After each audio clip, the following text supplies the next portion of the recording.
Good night, alternate viewers. Getting some static in the background, but I'm hoping that you all can hear me well. Alternate views. Good evening. Uh, Hoping you can hear me clearly. Ramon, can you hear me?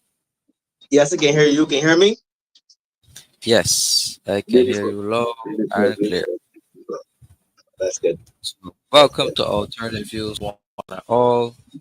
I am your host, Kemar Stuart, joined by co-host Ramon Goodman, and we're going to be soon joined by Nigel Franklyn, um, who's going to join us all the way from the US.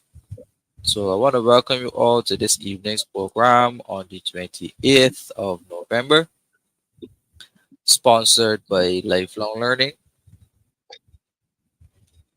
endorsed by the Caribbean Progress Studies Institute, and firmly and historically supported by Stuart and Perkins Caribbean. So let us jump into discussion. So I'm going to hand over to Ramon to do his uh, introduction as co-host on this evening's Alternative News program. So over to you, Ramon. Good night, viewers.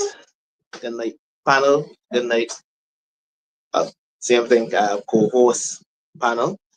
We can have an in-depth conversation. It's a conversation, right? We can have a conversation.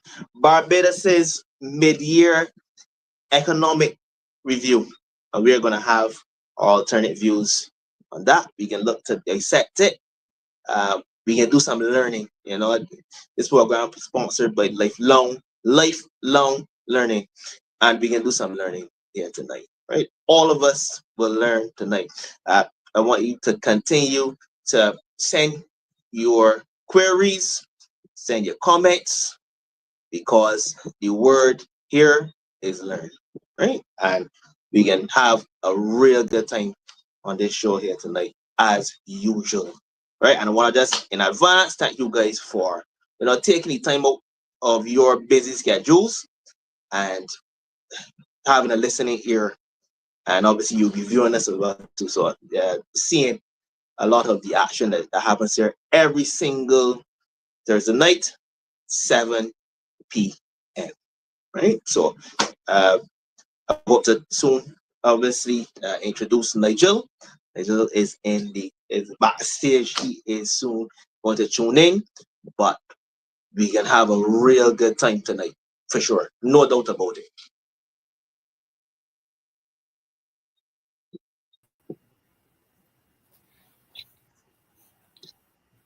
All right.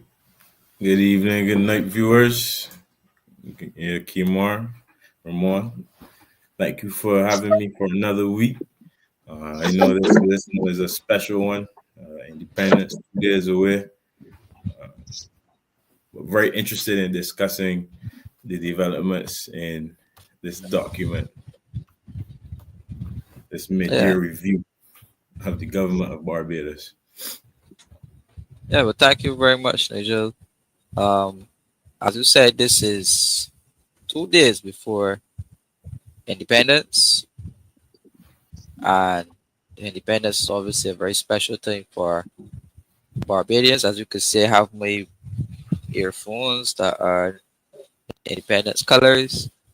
I'm not in my traditional location that I usually have my independence flag waving in the background, Hmm. but nevertheless, we are all Barbadians at heart, regardless of which part of the world we are.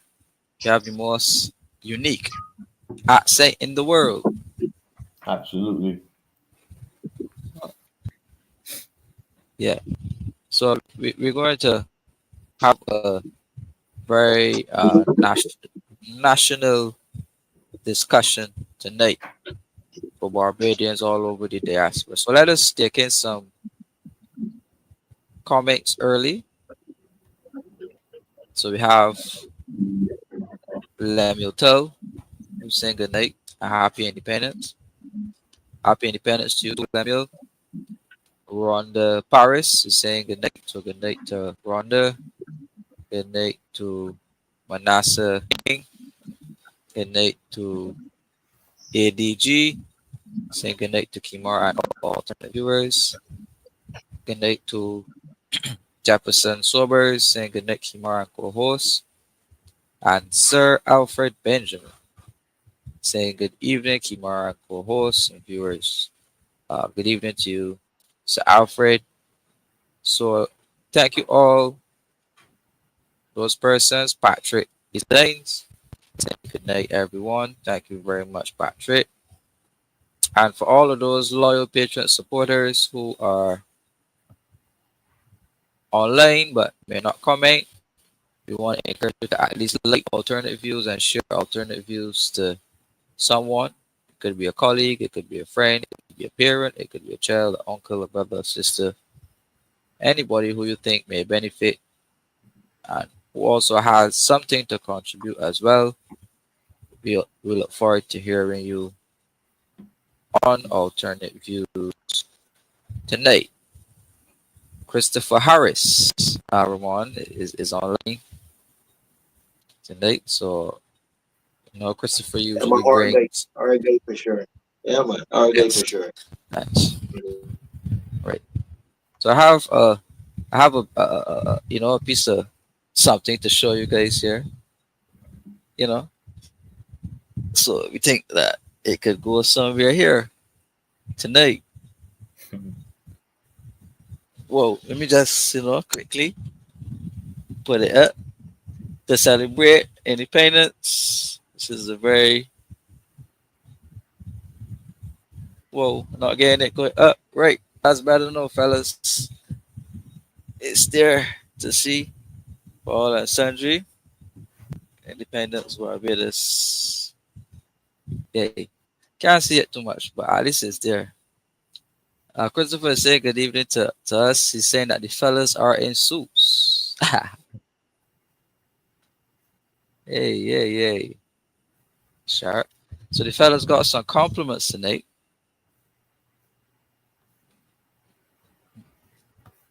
Well, thank you, Christopher. Pihoy is saying that our national flag is a symbol of freedom and independence. No, why I have to raise this flag is because this flag was buried, you know, it was buried, and people have great concerns about the Barbados flag. So we want to wave this flag. No, not bury this flag, but we want to wave it to celebrate how far we've come as a people. On Saturday, the 30th of November, a day which was on the track. Come on. Um, at one point, the authorities wanted to rename it Republic Day, but we celebrate independence forever. Come on, as it was a very pivotal time in Barbados's development. So I just want to say how proud I am to be a Barbadian. Yeah. So, any initial comments from you, Ramon? Yeah, obviously, make sure to always wave that flag high and proud, high and proud. Let it blow anyway, man. Let it blow anyway. And then, Independence, extremely special day, and I am extremely to be Barbadian, elated to be Barbadian. And I think that most of the viewers, not most of the viewers, all the viewers share the same sentiments, and we must remain strong and proud of everything Barbadian, right? Everything positive Barbadian. So, uh, no burying, it blowing anyway, for sure, sure. Yes. So we're gonna get on the way, Ramon. Tonight we want to discuss government's mid-year economic review, which was laid in Parliament this week. We're going to get into that discussion. What really is a mid-year review? What is it all about? What was it about? You know, what really is a review of government's performance? Um, what does it mean? Is it another budget? Is it what is it really? Right? Um, so people of Barbados, or I should say any country in the world, should understand that any government is led by rules. So in particular, when you have issues of financial matters, there are financial rules which are laid in place, obviously by acts of Parliament.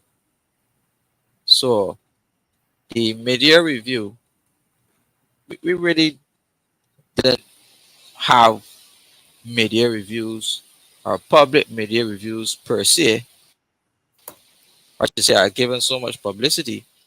But so we're seeing a change now, Ramon, away from the presentation of a budget, right? An annual budget, and then usually, um, if you want more money, you will come to Parliament for supplementary estimates, and government will speak on its performance, usually in the halls of Parliament through the Minister of Finance. But there was never really a strong review, right? So one may ask, what is the reason for such a grand, a grand move away from traditions and norms? No, the reason for this review, Ramon, was simply an agreement with the International Monetary Fund. So the IMF stipulated in the BERT plan, which is the Barbados Economic and Recovery Transformation Plan, that our government is legally mandated to produce this mid-year economic review. So it is included in what we call the Public Financial Management Bill of Barbados, which was passed in Parliament in 2019. And this Public Financial Management Bill governs all of the financial rules of, of government and Parliament in a modern day sense. But if you read all of the IMF reports, specifically the one in 2018, our government agreed with the IMF, and it was that they said no. I like to show proof as usual. So we're going to pull up the excerpt out of the legislation to get the ball rolling. Obviously, I have to show you. So you can see my screen, hopefully. You can see my screen. Yes. Right. So it says here, Yeah, you can see your mid-year screen. review report. So it says here that the ministry responsible for finance shall include information on progress against the fiscal framework in a mid-year review report as specified in the fourth schedule by the 15th of October each year. Right. So government's mid-year review was set to be laid in Parliament by the 15th of October each year. And it says that the ministry responsible for finance shall include information on progress against a fiscal framework in the annual report of a state-owned enterprise specified in further schedules. So it goes on to say at Section 8 of the Public Financial Management Bill that a pre-election economic and fiscal update report and that the ministry responsible for finance shall not earlier than nomination day and no later than 5 working days after nomination day publish an official on an official website of government a pre-election economic and fiscal update report, which shall include information and statements specified in the SIT schedule. Nothing in this section shall affect the setting of polling date. So they just issued their disclaimer right there. Right, Ramon? Got you. So, Yeah, man. right. So you clearly see here that part of this legislation, which was prescribed, right, prescribed by the IMF, that the government has to produce this mid-year report, right? So, according to some, the government is following the rules as it relates to updating the public on their mid-year review, and we're going to get into the content of that review.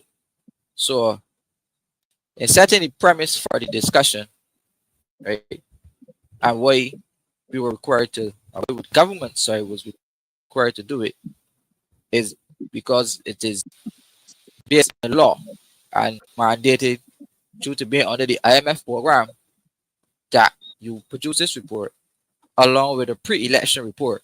So just before the election, government is mandated to produce a similar economic report on the performance of the country.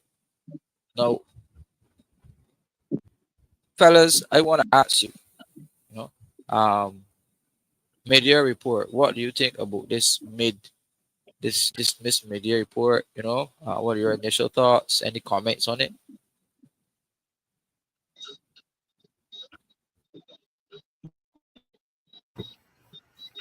You can So work it out. based You can work. so based on if my understanding is correct, the IMF issues some benchmarks that the government is supposed to hit in in relation to what they borrow on the program that we're under. So I would assume, and not getting into the content as yet, just understanding the mid-year report is just an update on all expenditures, revenue, taxes, property, all everything that is under the financial report of Barbados. They would do a mid-year review on that and present it to the public. Now, it begs the question for me: what is the benefit, or who is benefiting, or who is this really targeted to, in order to be updated? If we have our regularly scheduled program and budgets and what's not. But that is my understanding as far as the mid-year review. Yeah. What I would agree with Nigel in terms of the reasoning for it, but the question I think that the viewers and everybody can ask, who's running the country? Who's running the economic affairs of the country? Hmm. Who calling the shots? And that is, well, based on Kimar's explanation as to why you have to do these mid-year reviews. I mean, some will say, it shows some level of transparency, but what it's doing, in my opinion, is pandering the policies of the IMF. The people who might be, to me, seem to be running the ship. You know, seems to be running the ship in a serious and a heavy way. And if you look, and I mean, I know we're going to go into this review, right, step by step, and dissect it, but you see a lot of buzzwords, a lot of buzzwords, a lot of words that somebody who's looking to sell you something would use, and you can see it. You can see it, and I ain't gonna go too much into it now, but you will see what I am talking about as we go on tonight. I don't want to let the cat out the bag as yet, right? Because we got a lot to talk about, right?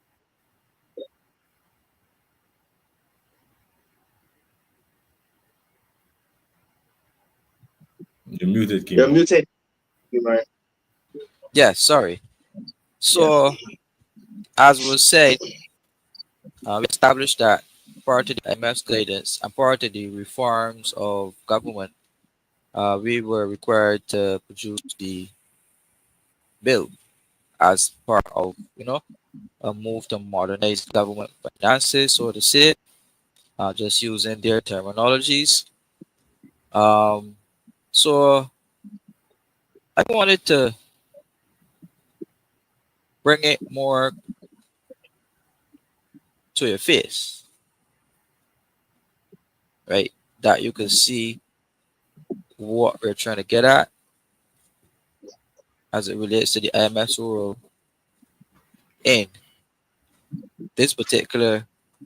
Ah, right. So I have it here, which shows that for government, it says the program summary of the IMF's program, right? So we're going to get a screen share going on. So good night to you, Square 4. Good night to Easy D. Good night to Winston. Uh, you're not seeing my screen as yet. Right. Ah, so you're seeing it clear now. So Yes. it says here, part of the program summary. Because this is the IMF program I am quoting from here, just to, you know, so you guys see what I'm reading from. This is published on the 1st of October 2018. It says that the IMF board approves $290 million US for an extended arrangement under the EFF for Barbados. And so this is the first IMF program signed in 2018.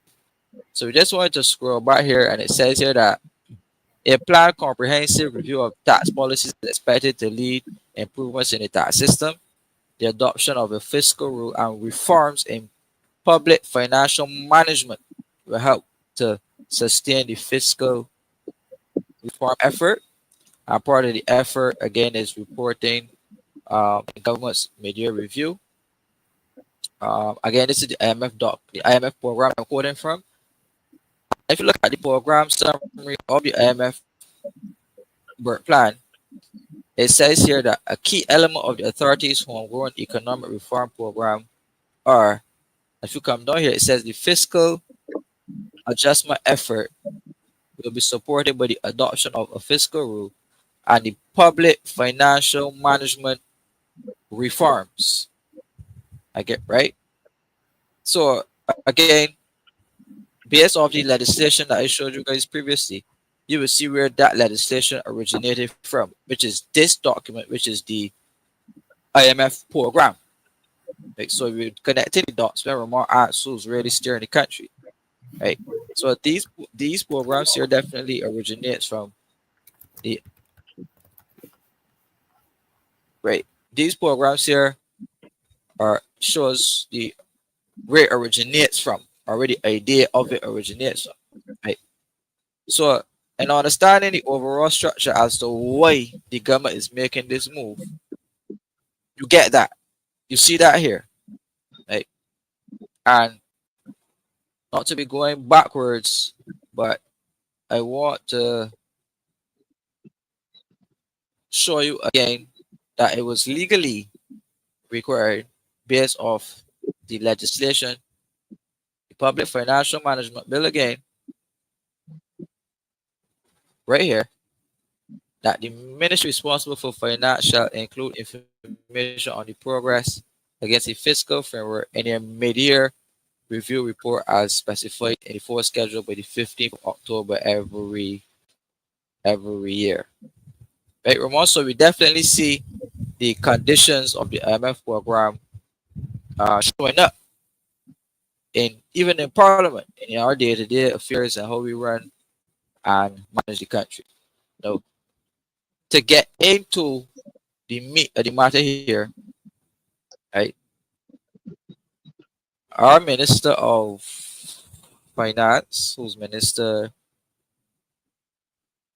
Rashon, laid this report, and it says here that the mid-year fiscal review for financial year 2024-2025 assesses Barbados' fiscal performance from April to September 2024. And the report compares the fiscal outturns against a lot of convoluted language, so we don't want to get anything too confused. But it says here that despite the global economic challenges, Barbados have maintained fiscal discipline with key sectors such as tourism and construction driving economic activity. And the government's prudent fiscal management has resulted in a stronger than expected performance for revenue and expenditure, although some areas of underperformance remain. The Barbados economy experienced growth during the first half of the year, primarily fueled by a stronger recovery in the tourism sector. Tourism performed well as cruise arrivals and long-stay visitors increased, contributing to stronger economic activity. And this recovery has positively affected other sectors such as construction, wholesale and retail trade, and professional services. The construction sector also has also seen an uptick due to public infrastructure projects. Though some delays in execution has tempered the overall impact, the total revenue for the period was $1.8 billion, exceeding the fiscal forecast, which was projected to be 1.6, which is a 12.5% increase in collection. The overall performance was driven primarily by higher than expected collections in corporation tax, property taxes, which is land tax, also exceeded expectations due to earlier billing dates. However, an unanticipated increase in VAT refunds contributed to the underperformance of VAT receipts. So we're gonna cap right there, guys, and discuss that short bit. Um, because it's quite a bit that they're saying here in terms of government. So what are you guys thinking as it relates to the initial statements of government's uh, mid-year review? They're saying that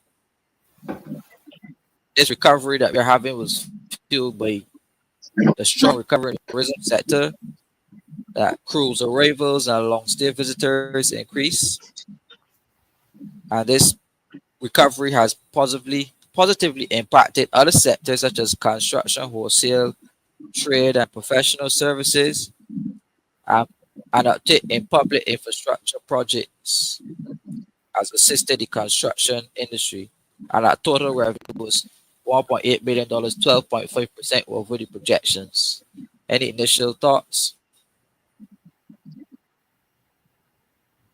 All right, mine is not going to be initial. You're going to see some contradiction as you go on where this document is concerned, and you pay close and special attention to construction, right? And projects and so forth. Pay close attention to that.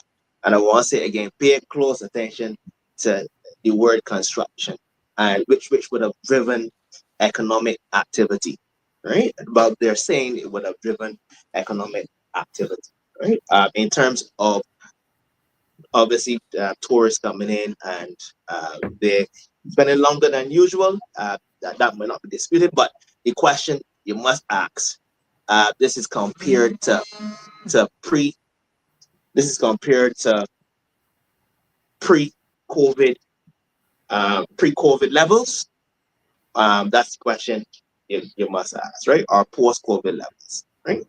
So that's the question you must ask, because obviously COVID would have had an impact on tourist arrivals and so forth. And if you haven't moved much, you haven't moved much after COVID as compared to pre-COVID levels, well, you didn't really do that much to really and truly, right? So that's the questions obviously you will ask, because I know things were booming in terms of tourism just before COVID, right? So if you haven't moved the needle much, uh, compared to post-COVID, compared to now and post-COVID, you really haven't done, a marvelous job, right?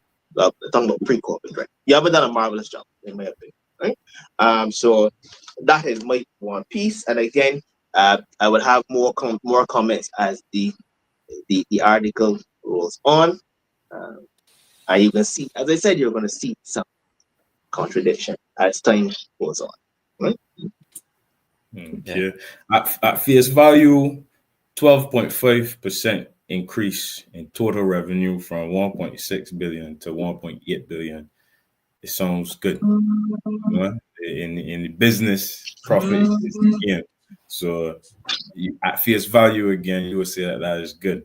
What I notice is that the only reference really for this or reasoning for this increase is from long stay visitors.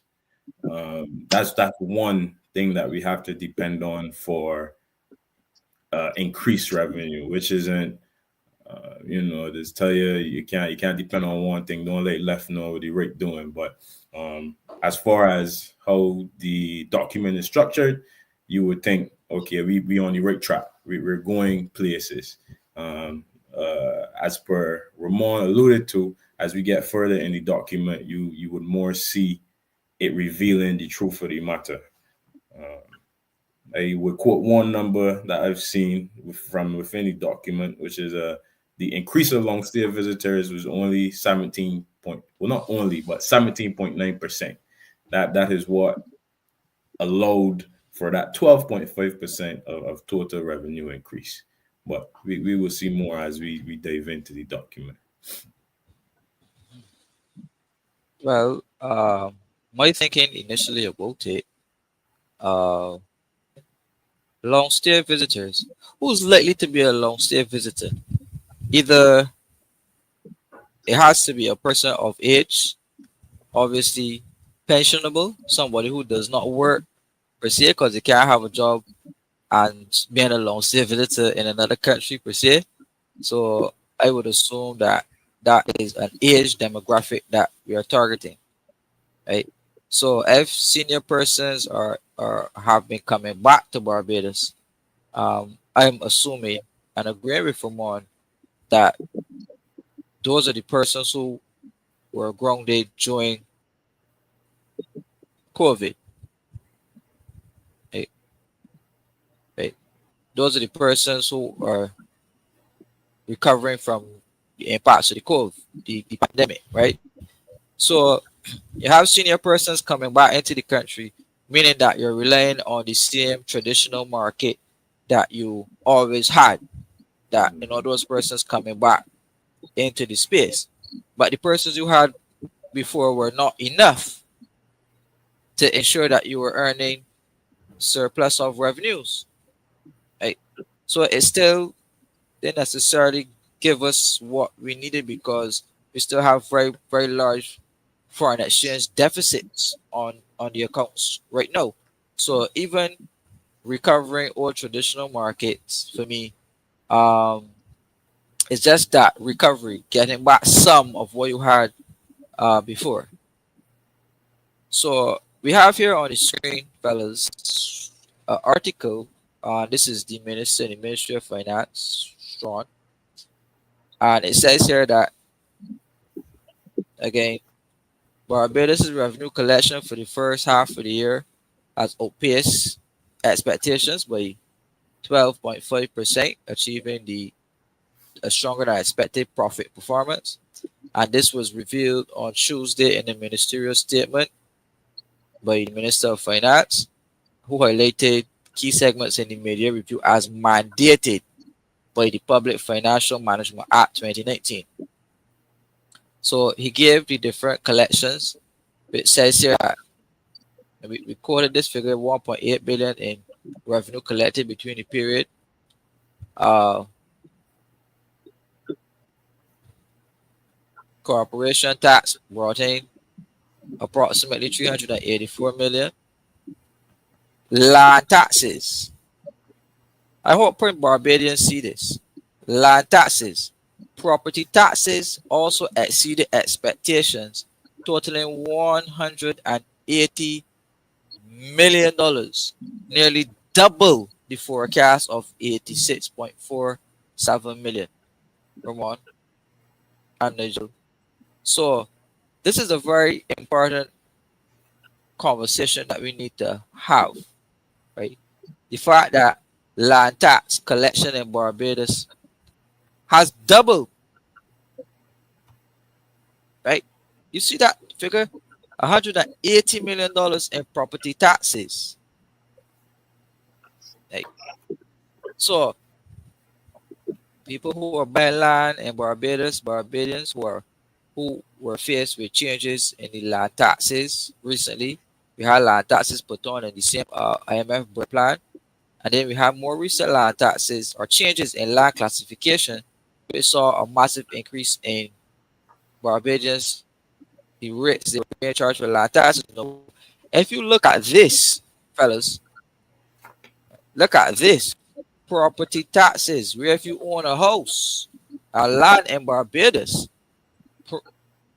this is what you call extractive taxation, where taxes are put on the wealth of the population. As you can see right here, property taxes alone are nearly double the forecast reckoning $180 million. And this is a very serious thing.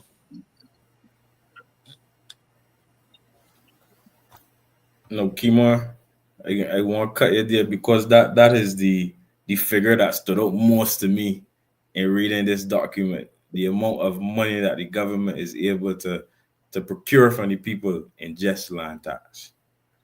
It is really astounding.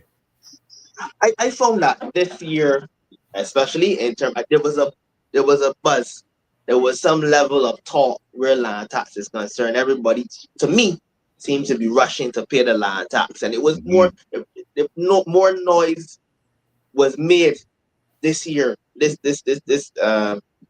economic year. For some reason, more noise was made, and everybody seemed to me there was a hive of activity surrounding everybody going to pay the land tax. There was more talk about it, and it appeared people were more willing to pay the land tax. I guess Kimar could talk where that is concerned. I can speak to that. But to me, that's how it felt on the ground. Right, there was a lot of talk and a lot of chatter. And everybody was rushing to me around me. Everybody was rushing to go and pay the land tax. I'm gonna pay my land tax, right? So uh, that's why you see the level there. Now, Kimar, what are the penalties surrounding not paying your land tax, Kimar? Well, obviously, Because it I seemed that can't. everyone was rushing to pay theirs on time. What are the penalties? Well, after a bit and you don't pay, the government has the authority to lien it on your property and take it up and sell it in a land auction. But that's Mhm. only after 10 years of non-payment or so. And I can't give you the exact figures, but there are financial penalties for late payment of taxes. Now, you asked the question, and the next paragraph of the article says that this overperformance was mainly due to net land receipts exceeding the mid-year target by 85 million owing to the earlier issuance of land tax bills. So the government sent out the land tax bills Yeah, earlier with Mhm. the intention of collecting increased earlier. revenues because they had to meet the Yeah. revenue targets of the IMF work plan. And land taxes, according to this document, is a very lucrative way for government to be collecting revenue. As you can see, that collection doubled. And I don't think that there has been any other tax that collected revenue as quick as land taxes. That Mhm. there could be no boasting of a doubling of land tax collection. And I don't want to rush things along, right? But even VAT. Well, I know I don't want to let the cat on the bag, but even VAT. They said that they expect the lower levels of VAT to come, and VAT is placed on most items. But again, I don't So want to force things. So we will go on. That's what I'm saying. A lot of the article, you know, is going to showcase what is really going on economically and even socially um, in Barbados. fellas, let me make one more comment about the land tax. So in last year's mid-year review, by this same time, 14,000 people had paid in full. This year, based on the fact that they have released the receipts earlier, 45,000 people has paid. That is almost a 30,000 in number increase.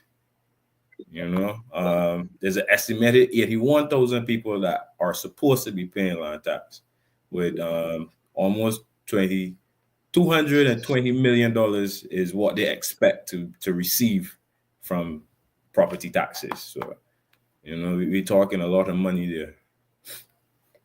Yeah. Just Well, just need the viewers to hear that.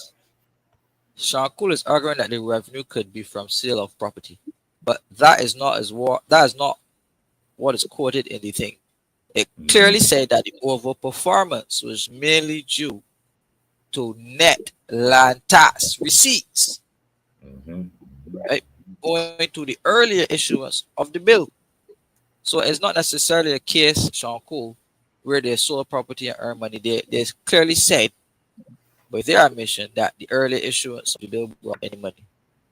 Now, this is a story in itself to be told Hmm. because, again, Barbadians pay land taxes, and again, this rate of revenue in such a short space of time, there needs to be some discussion because I believe that land taxes should be abolished. I don't believe that you should be buying land and still have to pay a land tax every year for it. And if you don't pay for it, then the government is going to come in and take it up and sell it. So why buy it unless I really truly buying something to then rent it, right? Because I have to pay the full price for it on purchase. So I pay the full price on purchase and then I have to pay the government money on it every year. And if I don't pay it, they can come and take it up. Well, I'm renting it from the government then. Pretty So much. Yeah, later on in the show, I want the viewers' view on land tax as well too, because I think that's a very interesting point you raised there about renting. It seems like Sure. a rental to me. It seems like So a rental to me, Kibar. And let, I think the viewers are they're gonna have some views on it as well too. And it's interesting to hear what their views are on land tax. Right? so Yeah, let Nigel. me Sorry. let me pose one question. So you said that model of purchasing land and then having to pay the government, this tax. Are do you know of any islands, any countries that have a different model where when you buy this land is yours? Because I know here in America that's also the same model. There's this government practice called eminent domain. So even if you are up to date on your tax payments, if the government finds reason to want the land that you own, they could come in eminent domain and say, "Well, look, listen, give you this here, and we can put you somewhere. We will offer you something else, but this is all we want," and you cannot say no. So you well, know of those any are other countries that have a model where you own it outright and full and don't have to pay taxes on it? well, land taxes are not popular worldwide. Okay. Um, Honestly, there are countries in the Caribbean that don't pay land taxes or furthermore income taxes. So eminent domain is a law that exists in almost every country. Um, for public use, a government could come and take out your property. We had a case of eminent domain right here in Barbados on Bay Street when the government uh, took up Miss Ram's property liquidation center. Uh, took up liquidation center and cited public use.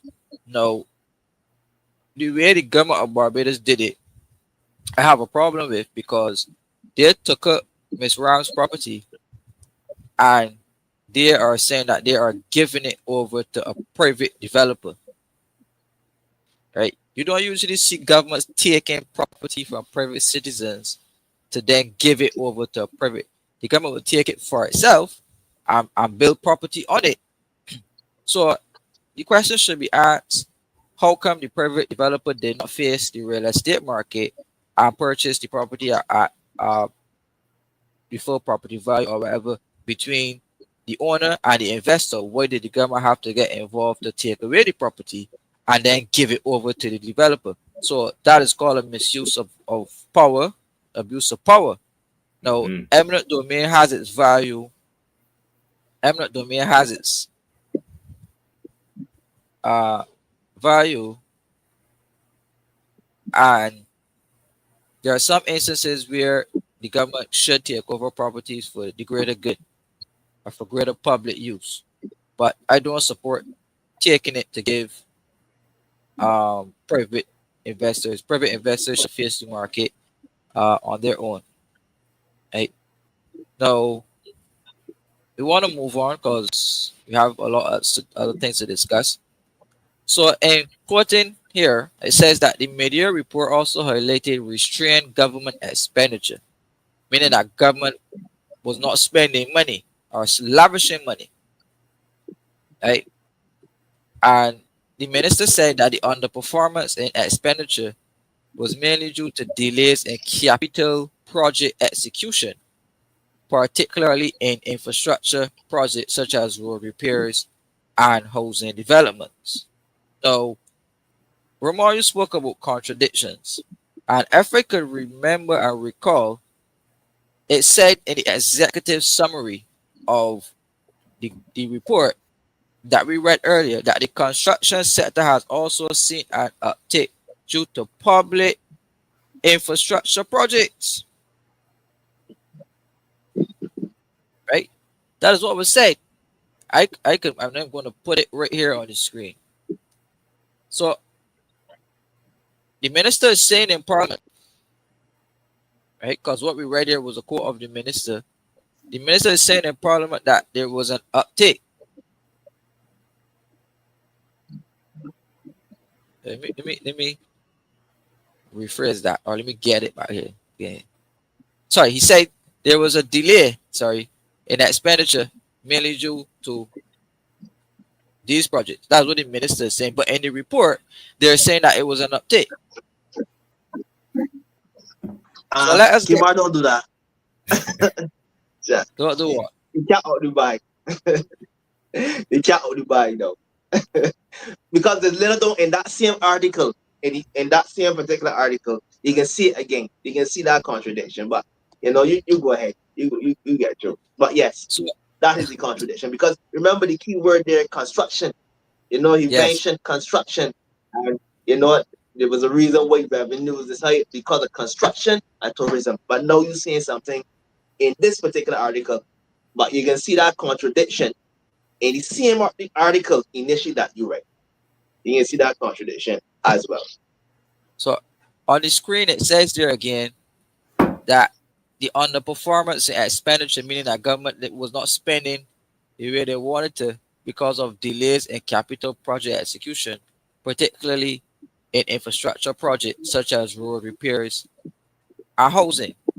So that is in its sense the construction sector. That's what the minister said on the floor of parliament. But in the report, that's not what the report is saying. Mm-hmm. That is not what the report is saying. That's what he said in parliament. Hey, let me get it right here for you guys to see. Yeah, read over that. Read over that slowly there. That's a very pertinent point, Kimar. Read both of the statements there slowly to the viewers. Yeah. That's very important. Give me a second. Let me having a let me get this thing up properly. No, no, yeah. You gotta make sure the people know what's going on, man. A lot of So, jargon is used. A lot of jargon is used. You know how he words, but when you see we got contradictory, you gotta point them up. yeah, there's a little contradiction there, for sure.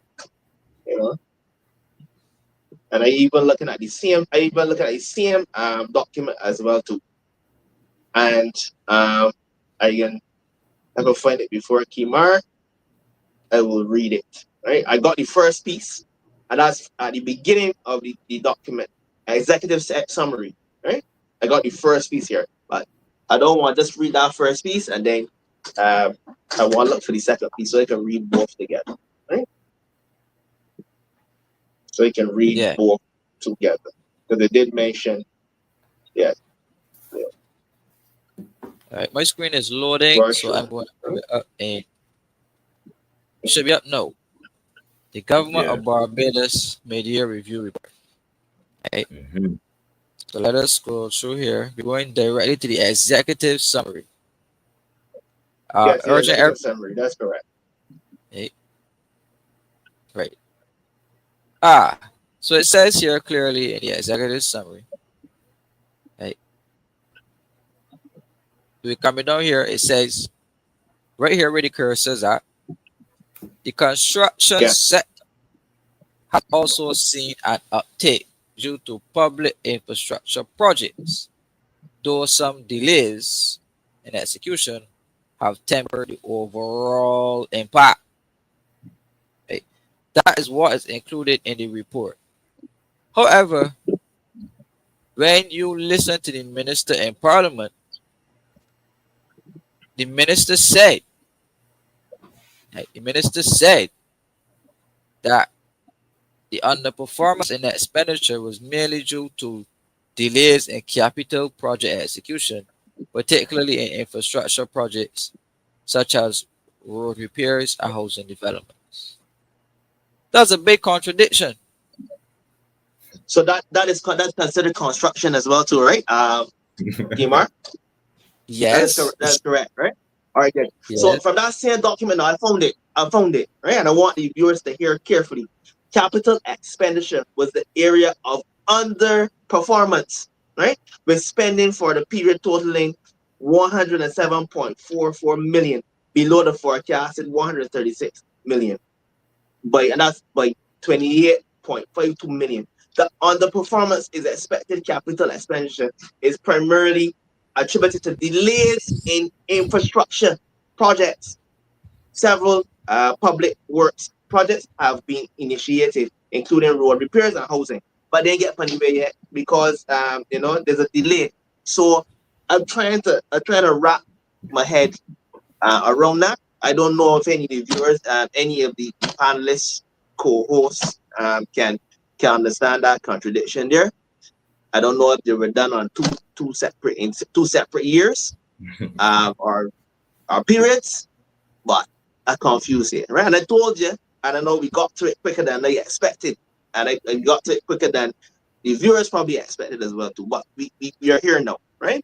There's some level of contradiction there, unless construction and capital expenditure and projects and all of the things, they have two different meanings. If they got two different meanings, well, you know what? I can say, you know what? Fair enough. You win me here, but I don't understand this. well, let us move on past the Yeah, let me move contradiction. on. Just past the Yeah, contradiction. yeah. So we're gonna go back to the article, right? Because we're looking at what was put out in the public, and then we're gonna reference what was said in the actual report. So he said that government achieved a fiscal surplus, meaning that government earned $169 more million than they spent, which is good. Which is good. Um, and he says that this significant improvement reflects over performance in revenue and control expenditure. So just to remind you that government revenues are taxation, what you collect from taxes. Government hardly has any money earning businesses. We don't have oil and tourism nor earn us any surplus. So tax collection, Mm-hmm. strong tax collection is what the government boasts on. So he says here, Sean underscored the continued commitment of the government to invest in critical infrastructure projects such as the geriatric hospital and road rehabilitation programs, which he said are expected to drive additional growth.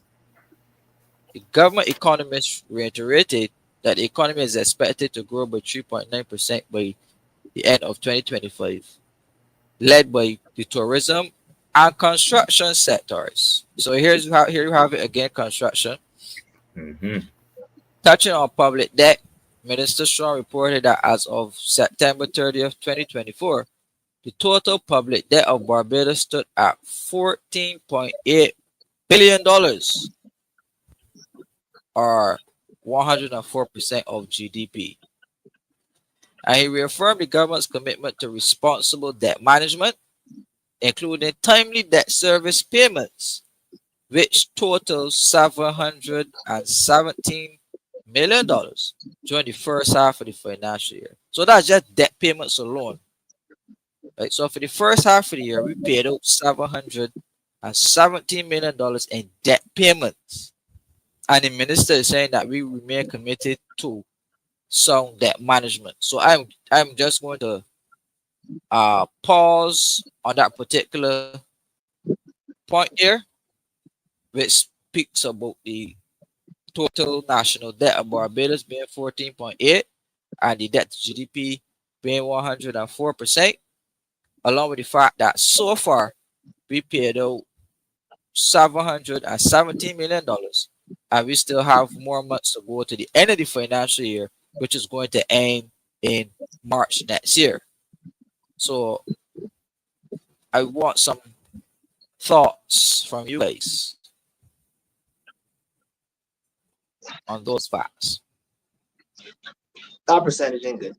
No, I'm gonna read some of the countries, bigger, mostly bigger than Barbados, right? And I'm gonna read their debt to GDP percentages, right? Albania 58%, Algeria 46.4%, This is what you're quoting? Andorra 34.7, Come Angola, on. pardon? What the figures you're quoting? What are the figures you're Like, quoting? The okay, that's the figures. percentage debt to the GDP ratio. Yes, Right. yes, the Right. figures. Right. So we have many countries. I see here we have many countries in terms of the percentages that are doing better, or the percentage are much better than Barbados. Uh, Lots, a plethora of countries. We are small. We are a very small nation. We up in the hundreds, right? So that's something that we must look at, in a real serious way.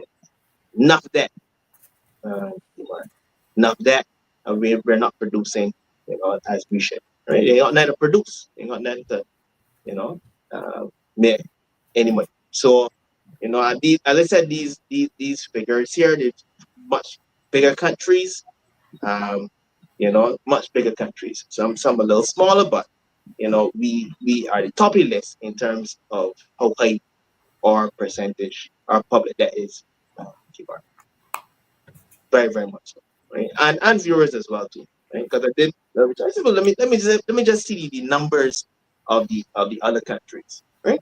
And their numbers are far better than ours, right? And they actually quoted, this is 2024, 2022, and 2021. And for most of those 3 years, we are leading in terms of that particular percentage. Government debt as a percentage of GDP. That is correct. Thank you, EZD. Thank you, EZD. All right. Yes. So All I could actually get to a whole list of countries now. A whole Right. list of countries. And for the last three, let me see, the last one period 2020, 2021, 2022, and 2024, in terms of our the government debt as a percentage of GDP, has been extreme higher than much higher than a lot of countries. Lots of countries. I see about, let me see, let me tell you how much countries I see here. I'm seeing here about 198 countries, and we are up there when it comes to the debt as a percentage of GDP. GDP. Okay. Only 166 square miles and so much debt, huh? Uh, Based on the articles, 717 million is what we have paid already. No, we just got to do that 14 more times, right? Yeah, I'm being funny here, but that that barely scratches the surface on the debt. And this is a mid-year review. Um, Realistically speaking, if we was to project that, we could only do that again in another half, which means we'd only got 1.4 billion that paid. So much more to be paid. I think as much as they're saying that we are en route, based on everything we've spoken about before, using the increase in long term visitors, which isn't really a new revenue for us. There definitely needs to be some change, some very transformational change if we intend to claim out of this in a real and effective manner. Oh, agreed, agreed. Um, I think mindset is important. Mindset is important. For sure. We seem to be extremely ambitious, extremely ambitious, but I think that, we gotta really sit down and we did 166 square miles and the debt as a percentage of GDP, is higher than 200, nearly 200 countries. I can't fathom that. And for the last let me see, 2021, 2020, for the last 4 years, something, we got to put back at some stage. yeah. We got to really sit down and think of Yes. in Well, a double. Yeah, my Kimar. my perspective on the content of the art, the admission by the government minister of finance in Barbados that the public debt is indeed $14 billion. The public debt in 2018 was $14 billion as well. We had what you call a debt restructuring, where the government just wrote off billions of dollars, causing serious loss to investors. Uh, and so, therefore, the government had what they call fiscal space. So, in 6, 7 years, the debt is indeed right back where it was in 2018. We had a debt restructuring. I know we have foreign debt, um, a much larger component of foreign debt than we had in 2018. Now, the debt to GDP of Barbados, some claimed 175% in 2018, and today the article quoted it as 104%. I had a scenario recently where a young lady came on one of my social media posts, and she asked me what point was I trying to make in trying to speak about the debt dynamics of Barbados.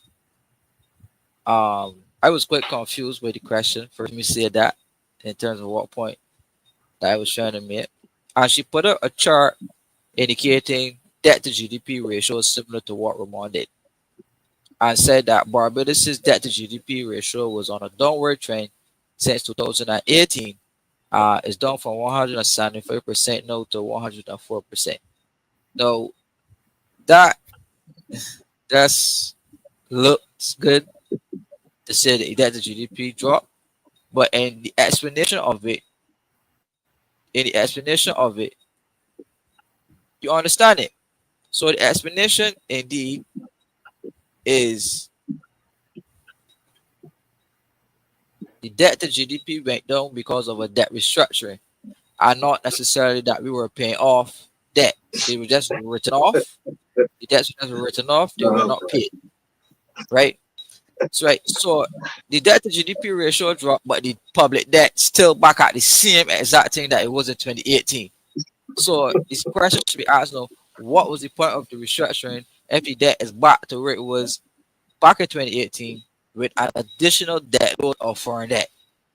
Your quota running in place or going nowhere fast. That's what it Right. sounds like to me. So They and call having that exercise in futility. yes. So the question so the question, I mean, every time she asked a question, I was going deeper and deeper and deeper into the explanation of the dynamics um of the country. So the drop in debt to GDP, and I keep hearing ministers bragging on it. I hear the prime minister bragging on it. I hear a lot of people bragging on it. True no fault on it on that the debt to GDP has dropped. On numerically and on paper, it has dropped, but the mechanics of it, the government right now is only paying back the interest on foreign debts. Right? Foreign debts, not the local debts. They're not being paid down. Right? So after the restructuring, you're only paying on foreign debts. There was a time we were not even paying on foreign debts. So again, if the ratio had went down because we were earning the money and we were paying off all these people and the debt was going down and we weren't owing people, I would have said, yes, I understand why you would interject on that. I say debt to GDP ratio came down. The ratio is down. Our public debt is still at $14 billion today.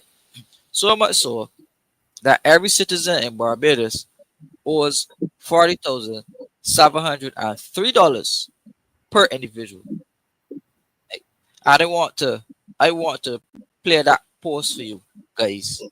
And I before want. and before you go on, before you go on, right? I mean, we I think it's a trend now that we point, everybody point at the past administration, et cetera, et cetera. That's the thing though. But the incumbents, right? They're the people who are supposed to make the decisions and make and do better, right? They're supposed to do better. And the fact that we are still so high as compared to other countries, we are 106 square miles, right? And I'm talking about presently. I ain't talking about back then or anything like that. The fact that we can look back and point fingers and think, and this is where we've come, etc., etc. But it is still high presently. It is still high and unacceptable presently, right? And that's what you got to deal with now. You understand? That's what you have to deal with, right? But I guess that's their way. A lot of, as I said, decent marketing in terms of economics. Well, a lot to be desired, but marketing, fantastic, On point. fantastic. Yeah, on point, Yeah. on point. Yeah, yeah. So we're gonna play this clip here. Beg your indulgence. This morning's Nation newspaper article, which says that Barbados got approved for US $109 from the World Bank, must raise some serious questions. The average patient must be asking themselves how much debt individually the people of this country are really and truly in. To gauge how much debt the government of Barbados has per Unfortunately, I citizen, can't hear. we will use net Oh debt per boy. capita as our economic measurement to find this out. To calculate the level of Barbados' net debt per citizen, we will use the following formula. Total public debt minus total revenue divided by the total population of Barbados. The total public debt of Barbados is 14.7 billion. The total revenue is 3.2 billion, and the total population of Barbados is 282,531 persons. Barbados' net debt, according to this formula, equates to about $40,703 per citizen. This figure is set to increase as our indebtedness as a small island state increases year after year. What are your thoughts on Barbados' ability to pay off its debt? And what do you think about each citizen of Barbados having a total debt per capita of $40,703? Comment your thoughts down below. Thank you very much.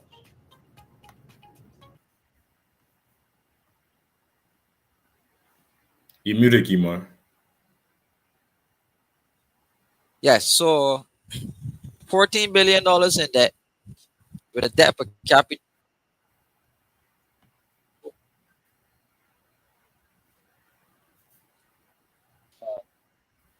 I am getting some feedback in my background. Just give me 1 second. I need some feedback.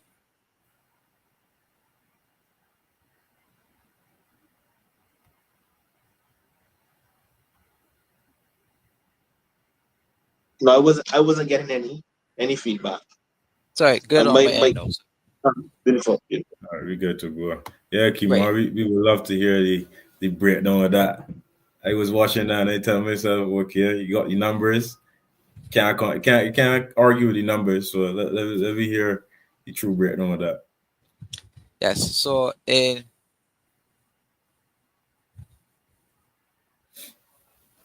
right, I am saying here that with a total public debt of $14 billion, right? In economics, there's the concept of debt per capita. How much debt the individual has within the society, how much load do you have, right? So this will definitely determine taxation policy, other revenue collection measures, expenditure measures. It will definitely determine how long you have to pay uh, legislation, how long you have to pay specific levels of certain tax rates at. So, for example, a public debt of $14 billion, right? A public debt of $14 billion, each man has to pay 40,000. You would know that you have to pay VAT at 17.5% for a while before you could consider its reduction.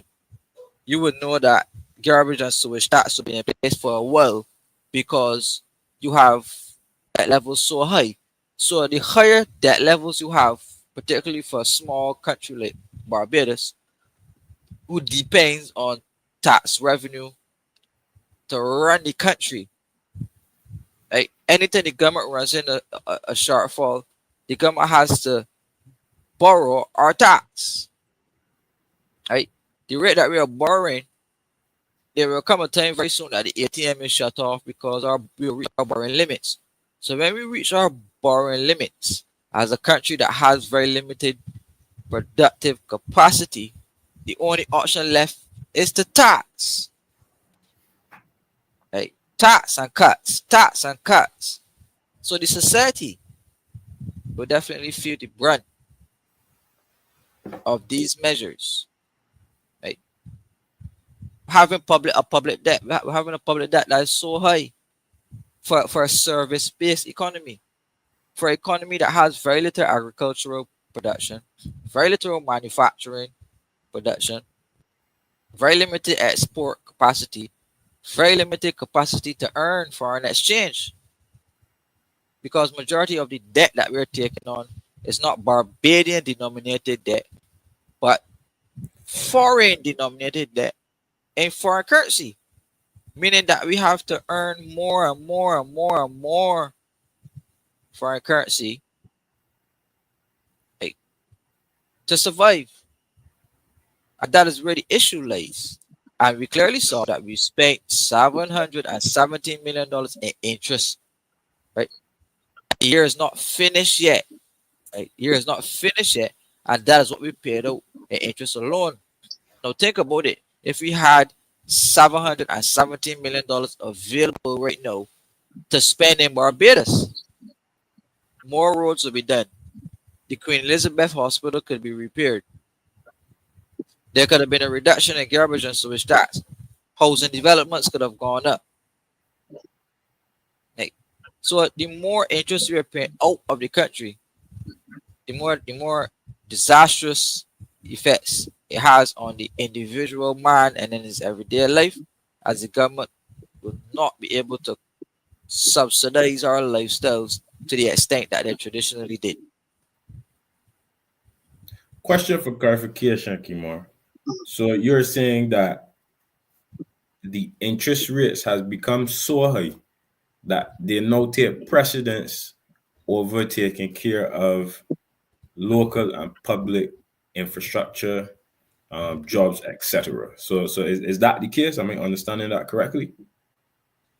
Yes, debt payments and debt service, especially debt service, right? especially debt service that has are denominated in U.S. currency. Right?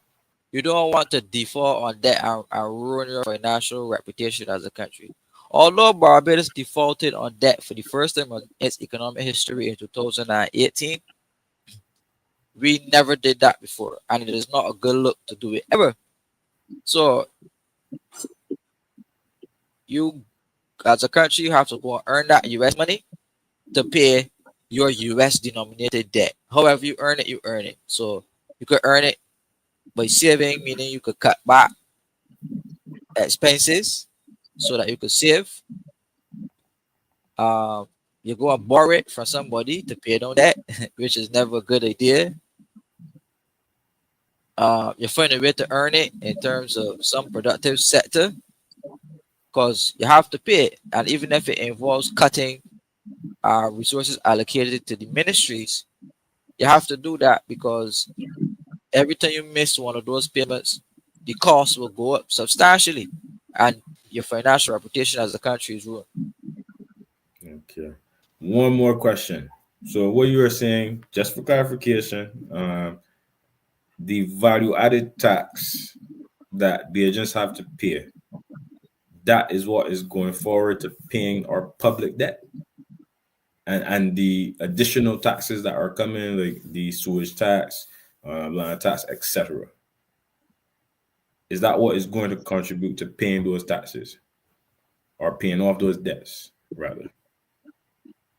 But yeah, all tax collection are most well taxes are collected into a pool.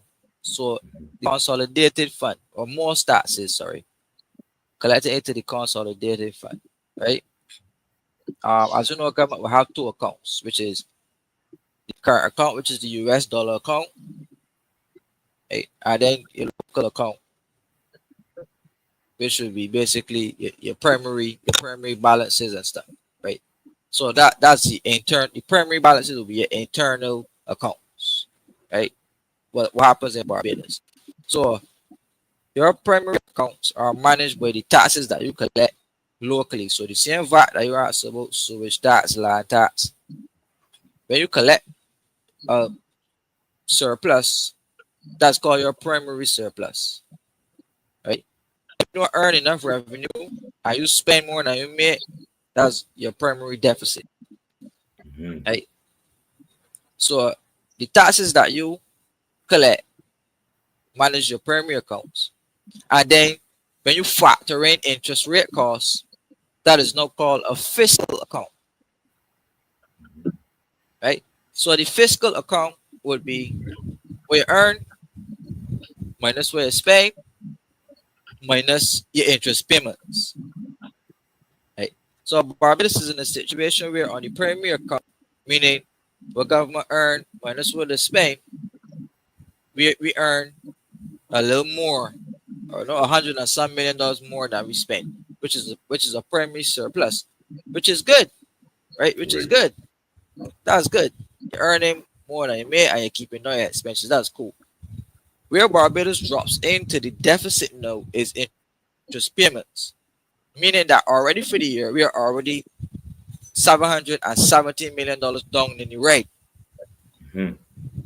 in terms of your fiscal account, right? Because that's where your interest payments now come in, right? So again, taxes that collected on your everyday basis going into managing your primary account, and definitely you got to take out some of the revenue and some of the money. When you add in now the interest payments, it will automatically It will automatically cancel out or deduct out cancel out because or you deduct say out because we earn minus we spend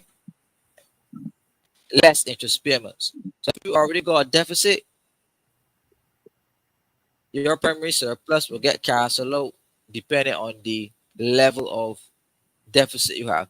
If you had a surplus now, your which would be called a fiscal surplus and not a fiscal deficit, then the reverse will be possible and you would actually now be earning money on fiscal account and earning money on the primary account, and that's where you want to be, where government will have a surplus of revenues to spend in the country, spend on the people, splurge out, still have enough money to be paying back interest without borrowing.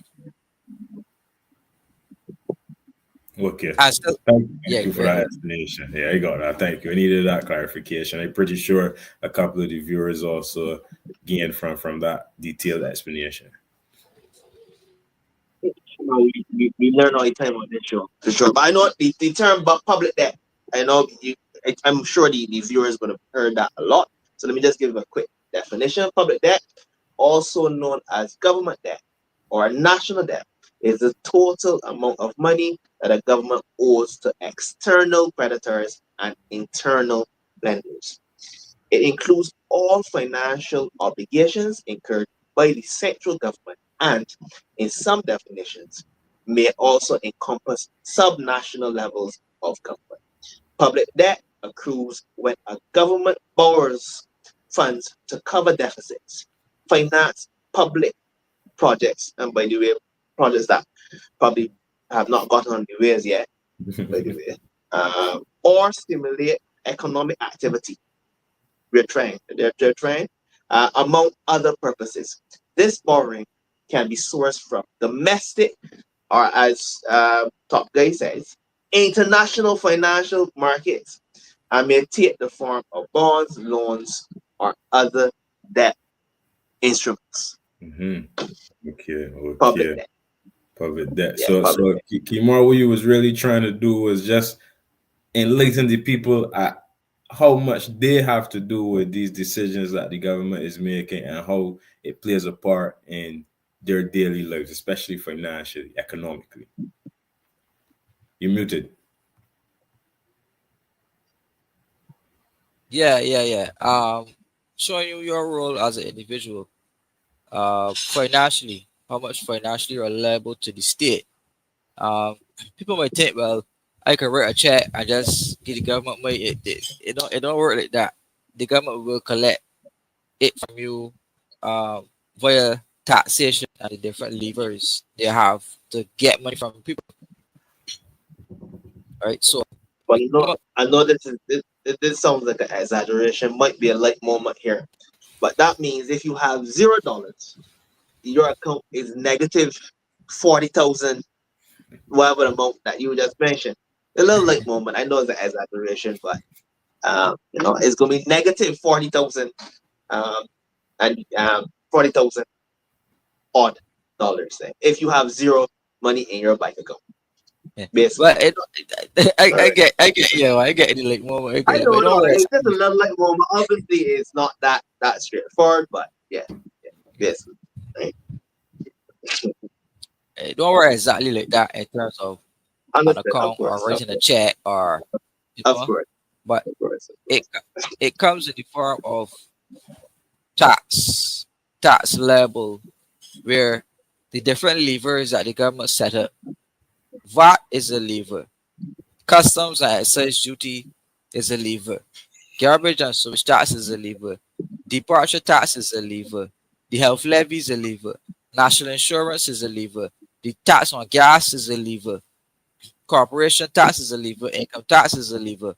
Those are the levers that governments use to extract money from the population, right? So through those levers is how the government will collect the 40 plus thousand, right? Plus more. Because as long as you're living, you can pay taxes in the society, right?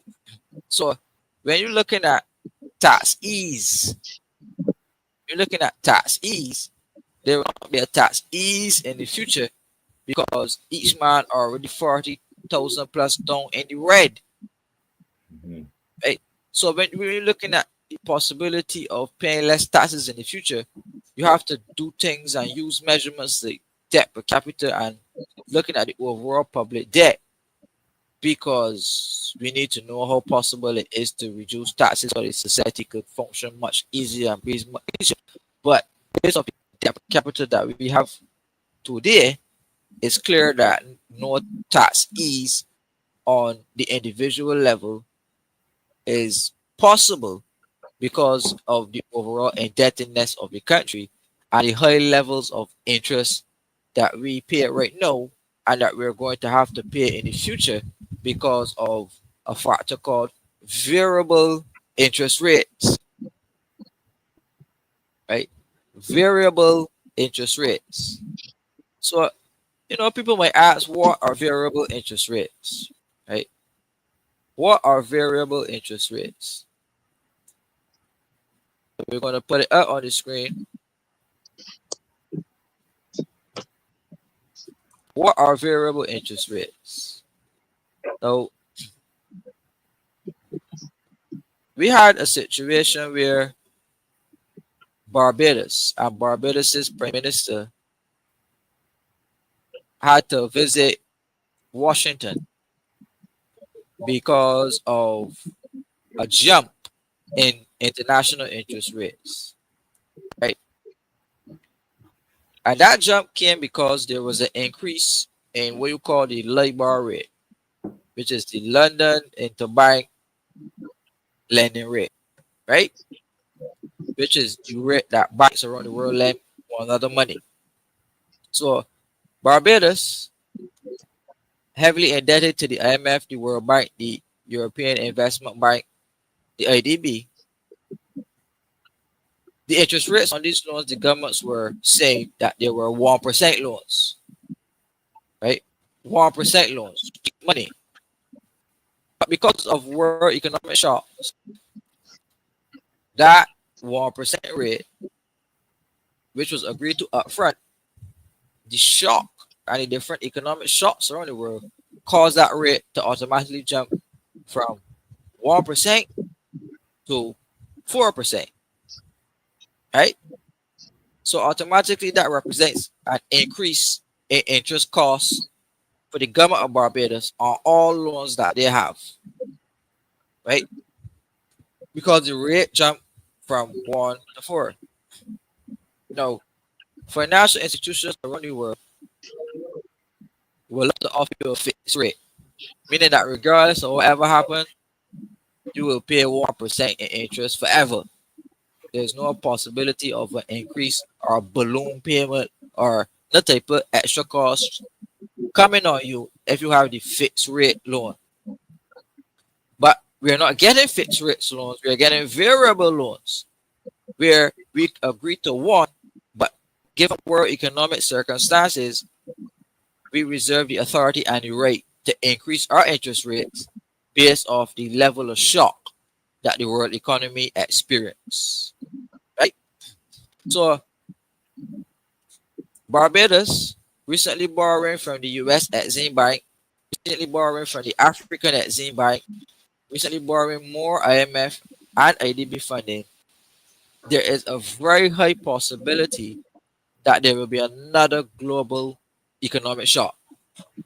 And that global economic shock could come in the form of a war, a physical war, and a trade war between Trump and China and Mexico and Canada and these countries, right? Um, Shipping, Ramon. You can have issues of logistics and ship. You can have any type of economic shock right now. So imagine a country already paying out $717 million in interest already for the year, having a world economic shock, and the IMF and the World Bank and those people say the Barbados again. We increase the rate from 1 to 4, so you got to pay that extra cost. And then another event come now, so we got to increase it now from 4 to 7 or from 4 to 8. How would Barbados manage and having to find all of that foreign currency and foreign exchange to repay all of those loans in the IMF to the IMF and to those institutions if another shock had to hit us? Again, we already at 717 million. So, for example, if Barbados had a sudden boom interest rate problem, the cost jumped now to an extra 500 million. And we now have to look for an extra 500 million US to service just debt. You know, Ramon, how to run the country. That's a service that how is Barbados going to manage?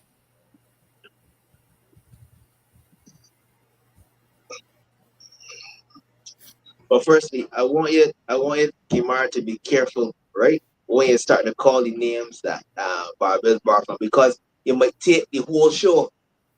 You might take the whole show to call all them names. That's the first thing first. So don't start, because being gone, IMF, this and that, and turned before, right? That's the first thing. And I think the only other solution at this time will be to borrow more money again and again and again and again, and the cycle continues if we don't take note and really take stock of what we're really doing here. You know, there's no doubt about it. And things will happen internationally. Look and look how serious. There's so many different tensions. You know, so many different conflicts and things happen in this world. So you imagine the interest rate from 4 to 8, as you mentioned. We struggling already as it is. You know, all we give me a shock.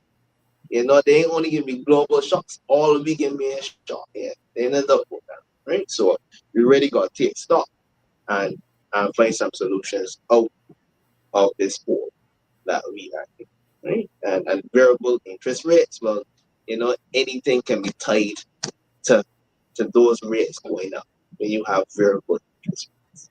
There's no doubt about it. And as I mentioned, tensions continue to rise internationally. So I don't see um, you know things getting better unless we, as I said, take stock and be innovative and move forward solution based. Solution based. We know what happened then, we know what challenges are, and we try to find solutions for that. But it seems like a deep hole. Um, Kemar and Nigel and viewers a real deep hole. Right? To be real, right? Not being negative, but to be real. And Kemar, explained it so simply, so simply.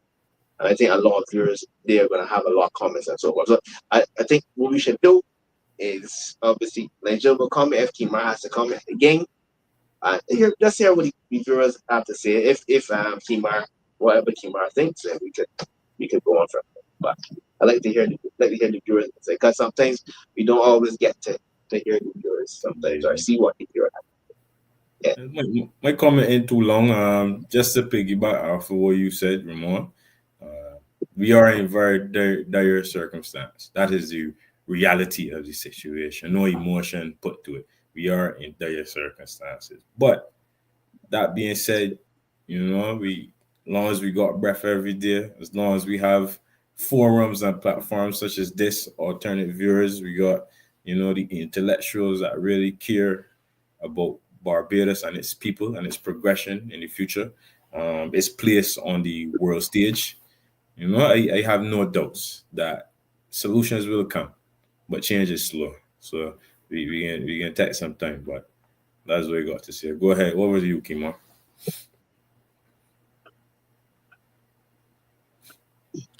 Well, thank you guys very much. We want to take in some comments, and after some comments, we want to look on a global platform, on the global stage, what's happening on the global stage. The report speaks to, or it gives a component on the global environment. So we're going to do a global scan. But in the meantime, I want to engage the alternate viewers and take some comments from the audience. Um, so let's let me scroll up here. They've been lively this evening, man. They're Yeah. engaging. This Yeah. is a very pertinent conversation. Well, for sure, for sure. As I did say initially, for sure, in a double. Kimar making it easier for all the viewers, man. For sure. Breaking down everything, For down sure. to I the ground, learning. I learning. I down learning to the here ground. too. Not like me, boy. Yeah, yeah. Yeah, yeah. All right. We had Fihoy who was saying good evening. So good evening to Vihoy. Uh, I got it. Arrow Calendar. Good night to Arrow. Say good night to Kemar, Ramon, and Nigel. Happy Independence Day to all. Uh, Easy D. Say greetings, family. Sean Cole. He's saying, Kemar, are you aware there is an offer in the Wednesday Nation to sell 250 million Barbados dollars worth of 20-year treasuries at 7.75% to the Barbadian public? Yes, I am aware, Sean Cole, and I promise you tonight that I'm going to give you a brief what I think about it in the latter stages of the program. So make sure you stay on to hear that explanation of what I think about it. But yes, I was made aware. We have Winston Clark on the live. Good night to Winston. Winston is saying Assalamu alaikum. We want to Alaikum say good night to wassalam, Winston. Winston. Okay. Winston is a very serious advocate in Barbados. I want to congratulate Winston for his online program. Winston has a short series called Come Out Things, where he exposes, uh, you know, corruption and other societal ills. So Winston is a very good advocate. Special good night, Winston. Special good night to you, for sure. ECD said, I thought the mid-year economic report was for greater transparency, a more modern move by the government. Okay. It's Square 4 is saying good night, Mr. Stuart. So good night to you, Square 4. It still asks what has been used to secure these loans? Just guarantees. Say that it was very informative. Square 4 is saying good night to you, Ramon. Good night, Square 4. Just to comment on, yes, it is a modern way, a modern form of transparency. It's happening in 2024. That's how modern it is. Viewer. That's about it. Patrick was asking if we could break down the debt. I think that we just did that, Patrick. So hoping that you were still here to see that. Monica Ince is saying good night, everyone. Blessings. So good night to you, Monica. Easy D is saying, okay, also, I believe the previous government under PM Stuart, the country was almost bankrupted. It was so disastrous. No one wanted to lend us anything, not even the IMF. Uh, this is a very interesting comment. Mr. Angel is saying, good night. Good evening, everyone. So good night to you, Mr. Angel. And let me say good night to all of the crew from St. John. Dale Worrell and Oswald and everybody else. Good night to you. Camillus Lewis saying he's in the house. Easy D had agreed with Lamar earlier and said that COVID and the lockdowns. Bihoy was saying we still have to look at employment rates and how many people were hired and how many would have lost their jobs. He said we also look at how many of the visitors were Bajan. I want to say good night to Sheepdog. We haven't seen Sheepdog on for a while. So we're sending SOS to Sheepdog and all our Irish viewers. We hope to see you back on very soon. But when Nasser King is saying to reduce taxes, the government chose not to inflict more taxes on Barbadians. There was an economic recession, and the last government was concerned with managing the deficit and not increasing it. In regards to Mr. EZD, EZD said, "Tomorrow I think seniors with money. That's who." That was in agreement with the comment about uh, a recovery for long stay visitors. Um,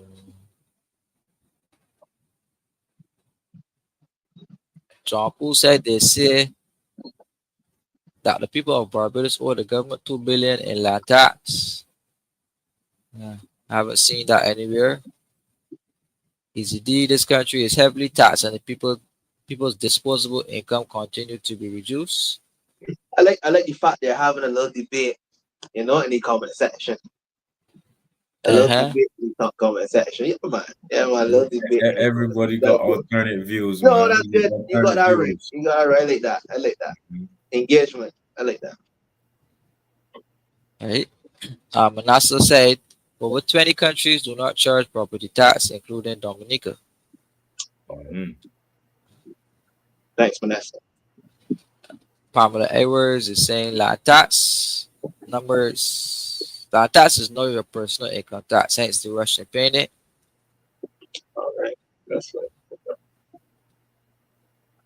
Behoy asks, do we know if hotels pay taxes for the land they're on? They are supposed to pay commercial Probably that's property tax, but I don't know if there exist loopholes in our legislation which allows these hotels based off fiscal incentives and different concessions if they have are paying like taxes. Some of these hotels, I really don't know if government offered a lot of these new hotel developments free land taxes, but it's highly possible.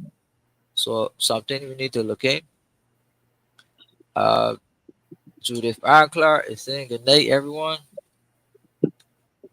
Easy D is saying tomorrow, but the government should take a leading role in all public development projects, which may also include working with in partnership with the private sector. And I agree to some point, easily. The government must play leading roles in a lot of things in the Caribbean because our private sectors are very lazy as it relates to risks. They're not risk takers, and financial institutions are not willing to support the risk takers. So, but then that's another discussion. Um,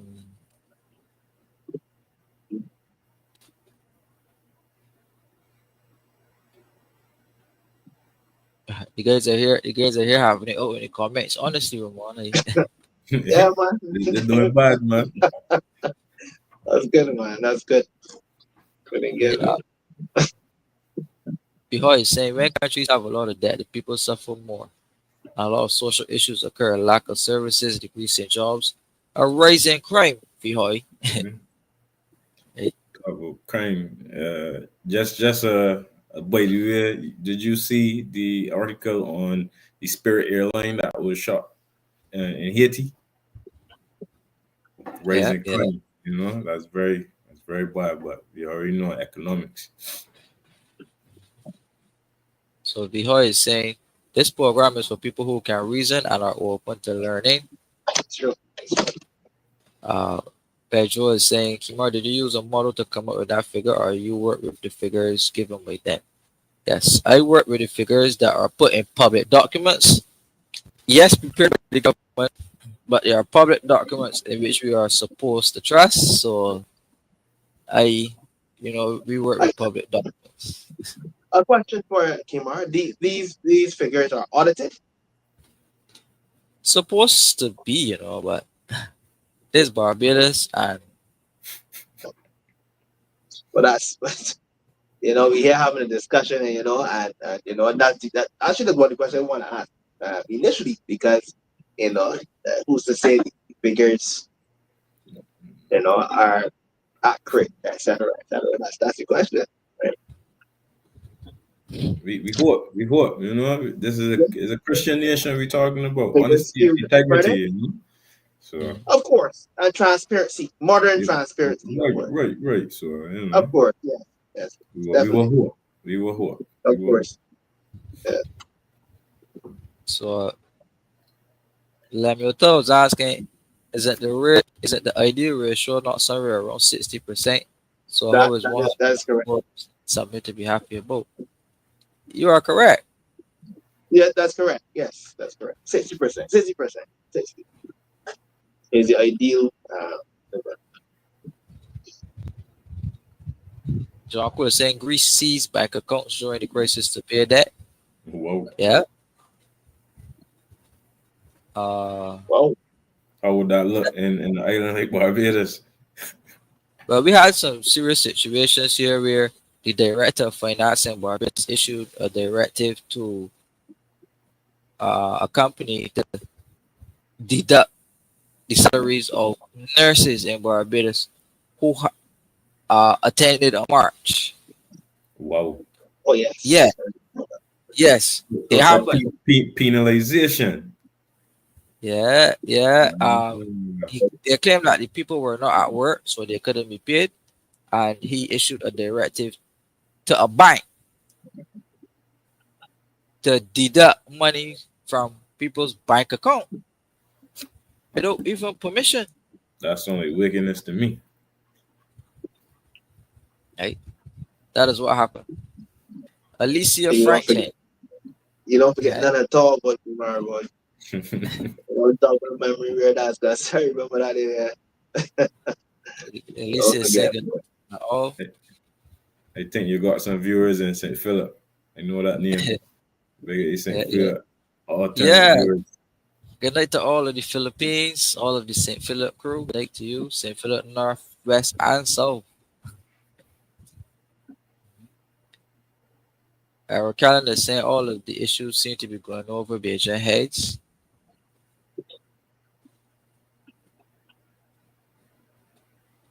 Right. Square for saying Kimari show last week saying the minister on brass tacks Friday morning defending as to where the government borrowed the $600 million. People who listen to him. Well, alternate views, alternate views. Nina 512 is saying good night, Kimar, Ramon, and Nigel. Uh, Wherefore is saying good night to the staff of the and the families of the Caribbean Progress Studies Institute. So good night to everyone over there, executive director and everyone else. What is right? Ooh. Yeah, fellas, these questions were not for us, boy. These questions were for each other. So what does Singapore know that other countries don't, especially Barbados? The ability to tackle corruption is what Singapore knows.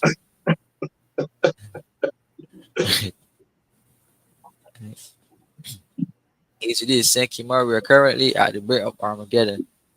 With the dams in the White House.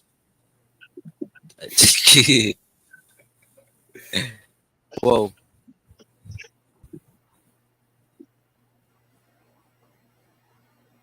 Hey, Square Force asks, but Kimar, the variable one isn't the one that the government will be paying more interest. The fixed one won't be better.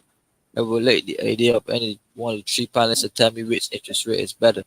No, I think I explained it quite well, but maybe Square Four wants to hear it from one of you guys about the variable and fixed interest rate.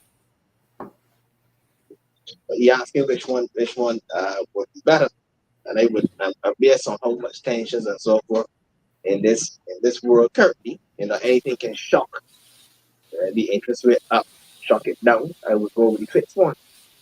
What do you think, Nigel? That makes sense to me. Yeah, You know, man. So I hope Square Four would have volatility, volatility, you can't really bet on of course, volatility. of course. And you know things will happen, going on in the world. So fix would always be a more safer bet. But, as an alternative viewer, will also entertain an opposing view as well, if it could show beneficial in the long term. I have no confidence. Do you ever see the interest rate going down? You ever saw the interest rate going down in these years previous to work?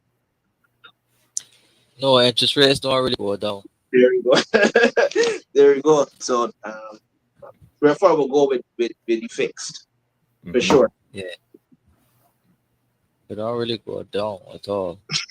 I don't see the world economy getting any better either. So, um, the US is very indebted. China's economy is slowing down to a point. Um, there's not much available. direct investment, or people are not willing to take such long-term risks as they did previously. So I don't see the conditions, the world economic conditions getting any better per se.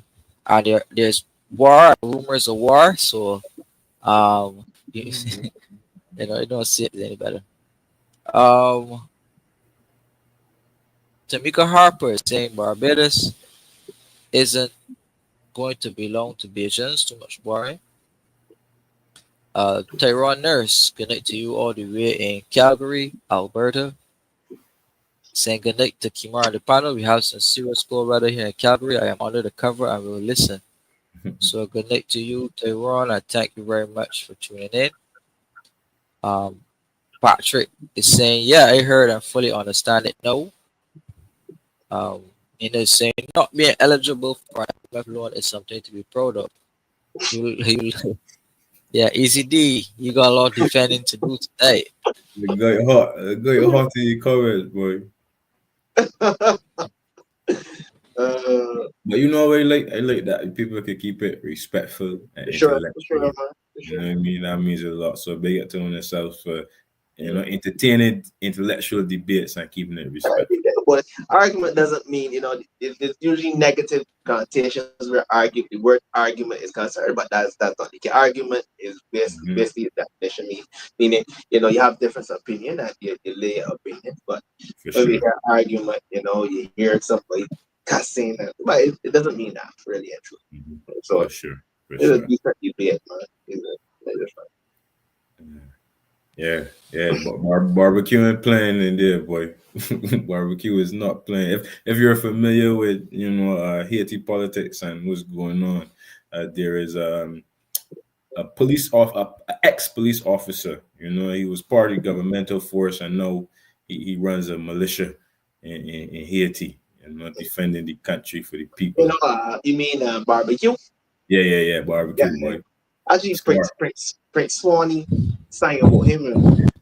Yeah, Prince barbecue Swanee sang, scorching. brother. Yeah, boy. Barbecue scorching, boy. He ain't Yeah, playing. yeah. Prince He ain't Swanee playing, sang boy. about him. They got barbecue. It's only a barbecue badness. Mm-hmm. Yeah. Uh, anyway, Yeah. Fellas, we want to go on now to the global aspects of the report, right? The global elements of the report by government, right? But before we get on to that, we started to discuss a bit about, based on the question from Nigel about the accounts of government. And we spoke about the primary accounts of government, how government intends to, earn the revenue, what is the outlook they're looking at, etc., etc. So,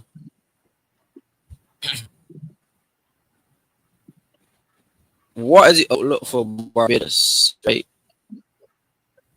It says here that the primary balance for the period stood at $544 million.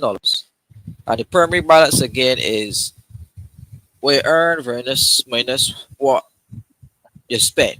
So the government earned $544 million more, significantly surpassing the forecast of 294. So you see how much extra revenue the government is earning on its primary account. Right? And it says that the stronger than expected fiscal performance has provided the government with sufficient buffers in the event of an adverse shock in the second half of the year. And if the performance persists, it can also create an opportunity to retire debt early. Right? So you see, government is earning significant sums of revenue on their accounts, meaning that the taxation levels that we pay is allowing the government to earn $544 million in surplus. And it says that the outlook for the remainder of 2024 to 25 remains optimistic, and that the total forecast for revenue remains revised upward, to $3.5 billion by the end of the year, which ends in March 2025. By the end of that year, it is projected that the government of Barbados will earn $3.5 billion in revenue.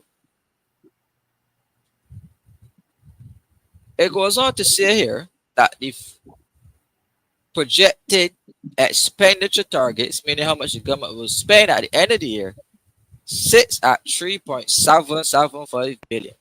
And as you know, that will represent a deficit because you're actually spending more than you earn if you take away the two, right?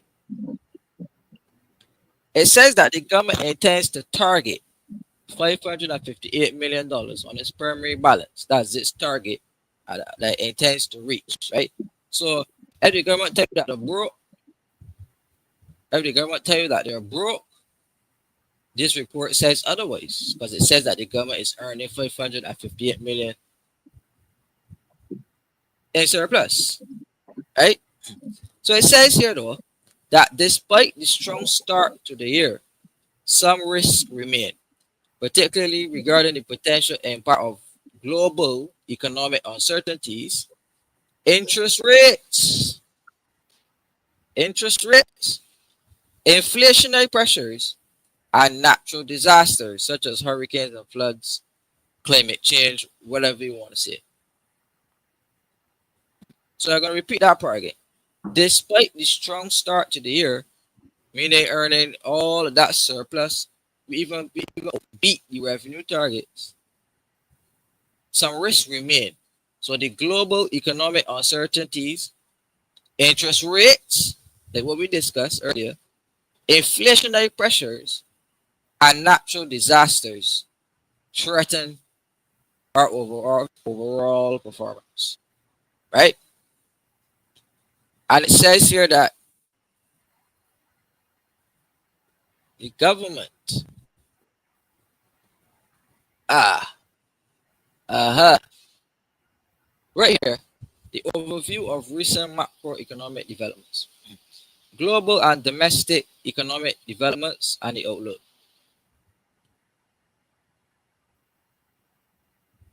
I don't want to reread all that stuff. But it said the global economic environment, while challenging, has seen some moderation in inflationary pressures as commodity prices stabilize. However, geopolitical tensions, interest rates, again, and the lingering effects of the Russian Ukraine conflict continue to create uncertainty in global markets, impacting economies like Barbados, which depend heavily on tourism and imports. The global economic landscape remained uncertain in 2024, with inflationary pressures persisting across major economies, including the United States, the Eurozone, emerging markets.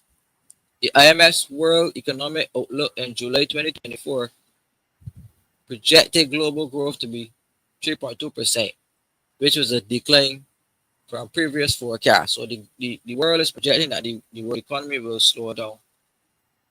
And as central banks tighten monetary policies in response to this high inflation. So these global threats pose significant risks, particularly in borrowing costs, and import prices. Global interest rates are beginning to fall. We do not benefit from that fall.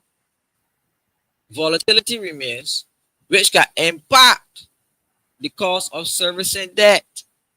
So, Nigel, this reminds you of the point that I made that Barbados faces a serious threat of a potential of jump in debt service at interest rate costs, as it was mentioned in this report about 3 or 4 times already.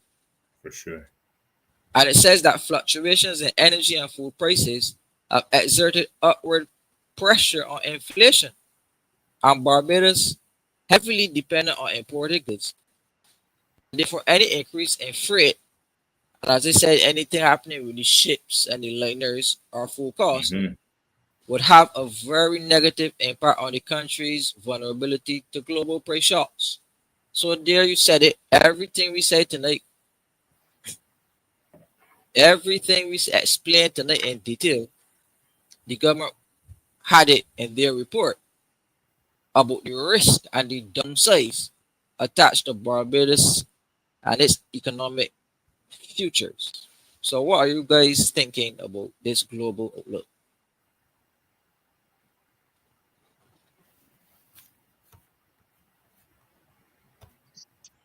high risk for sure. Extremely volatile, as you mentioned there in the article mentioned. Uh, Anything could go down here, and you know, we talk about anything could go down. Anything could go down except the cost of things. But in Mhm. terms of uh, things happening around the world that can affect us in a serious way economically, right? That's what I mean by go down. But nothing else don't seem to be going down. Nothing else will seem to go down if we continue along this path. Right? I want to quickly go though to the VAT. I saw a comment there already, but not a comment, a piece part of the article. There was an underperformance of VAT being collected, right? VAT being collected. I think we can, at some point, if you have time, you can touch on that because based on the article, they made no mention of what really, why this would have occurred. They explained all the reasons why things would have done well, and there was a particular section, a particular sector that would have done well in tourism and construction and so forth. But they never explained in this particular article here as to why, as to why there was an underperformance in VAT. VAT is on everything in Barbados, right? VAT is on everything. So I'm a little surprised and for the most part, um, disappointed that what they projected they didn't collect. Now, a lot of Barbadians, outside of this program, more than likely, they're going to ask, due to this report here, if they can still be a VAT free day this year, after seeing such a report like this. They can probably ask that question. But they said it was on the performance, so we can more than likely touch on that. Right? And obviously go back to what you were saying as well. To me it's high risk, high risk. Lots of uncertainty. Lots of uncertainty. There's no doubt about it. With things, tensions and the correlations between the amount of interest we are paying as opposed to or in connection with tensions overseas. As you said that you haven't seen interest um, rates go down. They always go up. So we paying much more money where interest is concerned, with all these different conflicts we're having. If it truly correlates, if truly they're attached to one another, so it's looking a little bleak, as I said before, but you know, only God knows at the end. Right? The situation is there, to go over it again. But from a global perspective, it's there everywhere. 2 weeks ago, we had on the same alternate views, we spoke about alignment in Barbados and the global powers that be, specifically the US. Now, the only thing I could see even giving us a little bit of cover is, if those political ties align. Whereas obviously, one hand is scratch the other, there would be some type of relief, if any at all. But I think in general, it's really time to bolster, get real. You are crimped down in a fun times anymore. Everything kind of gotta be under wraps and extra you can move with based on the volatility of the global system, as it is at play. Well, I just think going forward, we gotta move as effective and smart as possible, and hopefully things will go in our favor. And as Ramon says, only the Father know. Some things we could talk about it all day, but at any day, only the Father know. So we do we part and let He do He thing. We could forecast too and talk. We got to talk about how long we got space, physical space, and all that. Then bang, For sure. For bang. sure. So, For so sure. Mhm. Well, I want to bring your guys' attention to a fact. Barbados traditionally boasts of foreign direct investment coming into the country. Right? Foreign direct investment. So we are borrowing money on the international stage, of course, but we are not seeing tangible results of that money. When you look at the loans that were borrowed, we see that they're supposed to be development loans. So we see loans to do roads, we see loans to reform the education system, we see loans for COVID, but for some reason we're not seeing, we're seeing investment in public infrastructure, meaning government infrastructure to some extent, I should say. But we're not seeing the traditional investment that we got under the UNAFA leadership. And under that UNAFA leadership, we had the development of the hotel industry. We had a changeover from board houses to massive wall structures as the preferred method of building. Um, we saw housing developments coming on stream. Um, you had the emergence of large middle class areas.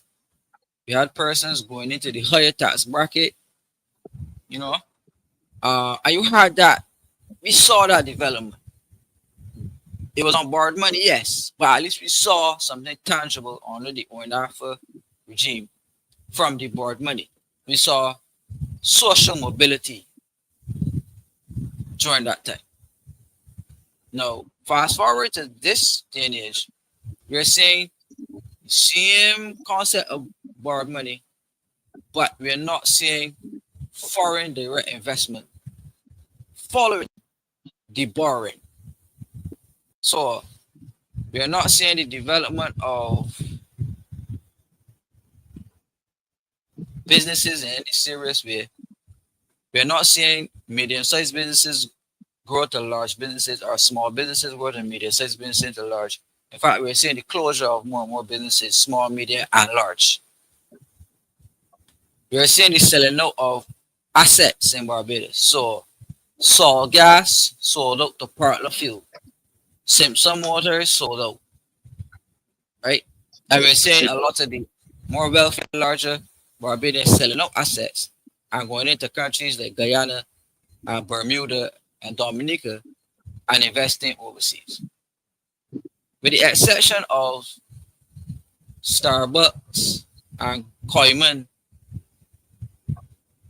right? And Koyman, there has not been a serious level of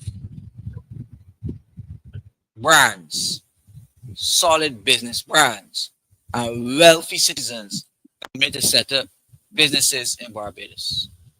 Right? So private sector development from that aspect, we've not been seeing that. Right? You ask the question why? It could be too high risk, very little return. It could be that people don't trust an administration that has defaulted on debt. It could be that, right? It could be that Barbados is still banned from international credit markets because of said default. It could be that. But the point is, we're not seeing, Ramon, that level of development coming into Barbados, which would essentially lead to the boom in the construction sector, increasing in professional service, the accountants, the doctors, the lawyers, the everybody. Right? So there's no real trickle effect happening for most of the procurement dished out in this day and age is the same companies getting public contracts, government contracts, most of them issued without tender, and the same very people getting the work direct from government. But there's not much trickle, like how we had that trickle before, where a person could have an increase in income. Obviously, with a higher income, you have greater discretionary income. Like the more you earn, the more you're gonna spend, right? You might be able to hire a maid, a driver, a gardener, a coach to teach the little child to swim, or play hockey or basketball, right? And create employment for people. So the money ain't coming, so you had to fire the maid, the gardener, the coach. You gotta do a lot of cutting back. So I say all of that to say that the investment coming into Barbados from one is not materializing in the sense that we had planned projects in Barbados. We had the Four Seasons. We couldn't get that off the ground for a while. We had the Hyatt. Hyatt still not off the ground. Sam Lars still not totally completed, right? And the Pierhead project started struggling bad, right? The redevelopment for all of Bridgetown struggling bad. All of the road developments happening in St. Andrew abandoned, struggling bad, right? So for having such a large global international profile on the world stage, but it does not correlate to investment, and I mean foreign direct investment, and not loans from the IMF and loans from the ADB and loans from the World Bank. But I'm talking about getting into arrangements with the wealthy people. So, for example, Elon Musk and those type of individuals who would loan money for development that would create jobs, that would create work. We're not saying that. And in fact, what we're seeing is an emergence of companies coming into Barbados, and these companies are being given preference to get government contracts in front of Barbadian companies. And these companies are bringing the workers from the country of origin with them, right? So in the same construction sector, we have Guyanese companies building houses, are hiring Guyanese workers. Jamaican companies are hiring workers because these workers work for a substantially lower wage than a Barbadian would. We have the Chinese coming building the roads, bringing the Chinese to build the roads, the houses, the schools. Barbadians not being on the job, right? And then we spoke about remittances on these shows. This money is being remitted out of Barbados back to other countries and building up these other economies. And the investment, Ramon, is not floating and flowing through Barbados that But the average Barbadian can the, get. Uh, the you say question, the question of sorry to cut you off. Would there be still remittances be known in the category of remittances that they're going out of the country? it will be a remittance. Oh, Mm. There'll be a remittance of okay. No problem. Cool. on the country that you are sending it to, they would put it as a At a remittance. remittance, but obviously it won't be remittance, obviously, for Barbados. So not really a Right. remittance, right? Correct, Uh, correct, correct. Gotcha. Remit to us is being say, Yeah. oh, Yeah. that's yeah, yeah. So I want to see that investment. I want to see trade of. I want to see the trade of money and finance in a way, Ramon, that people could get work. So we had this idea of a jobs and investment committee. The idea was to have 20,000 new jobs to support the Barbados economy. Obviously, it was a disastrous failure, of course, never got off the ground. Um, but right, but how or where is there scope, Ramon and Nigel, to get 20,000 jobs if factors I just explained are ever prevalent in this day and age?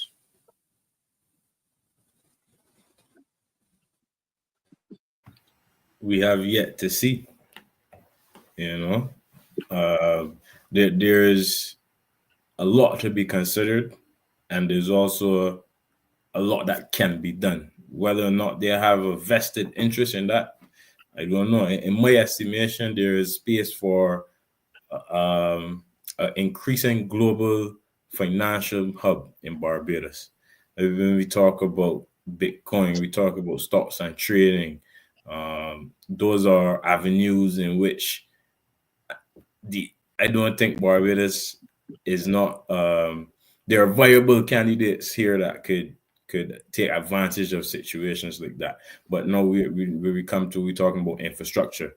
Now we need that investment for infrastructure because obviously we don't got it. But that's one of the ways that I see that something can advance and at least make a change. But for 20,000 people to be added to the workforce, have yet to see where that would come from.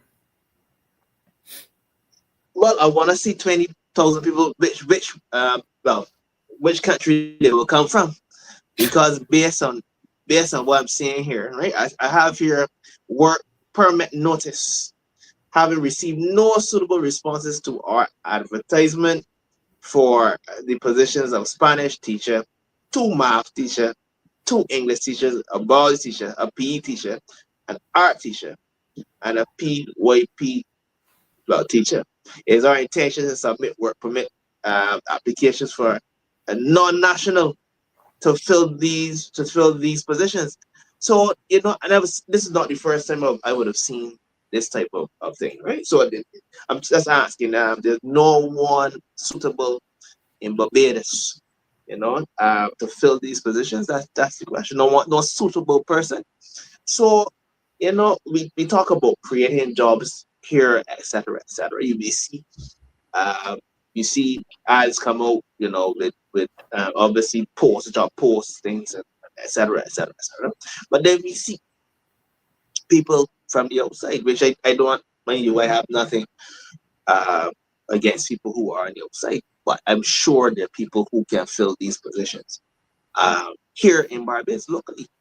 I know other people they got eat food too, but you know, we gotta look at ourselves and locals first. Try to give our locals the opportunity as well. I mean, as I said, it's not the first time I would have seen an ad like this, but it sounds a little strange. They're not suitable persons. I mean, maybe a lot of people they haven't seen the ad. I don't know. The persons that they would have interviewed weren't, up to par. But I'm sure you can find a math teacher, you can find English teachers in Barbados. There's people out there who's looking for things. So I don't know if it's a strategic move.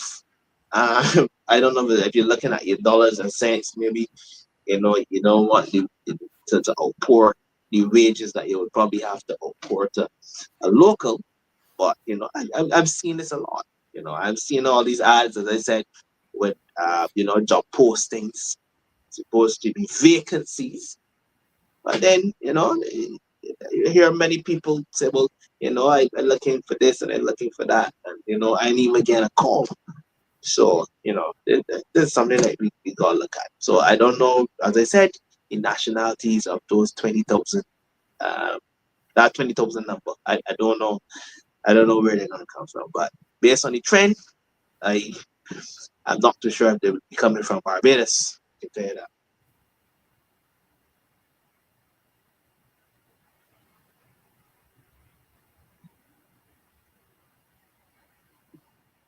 Can't hear you. Well, You're muted. There we go.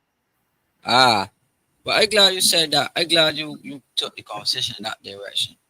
Now, let's reference back to government's mid-year report, right?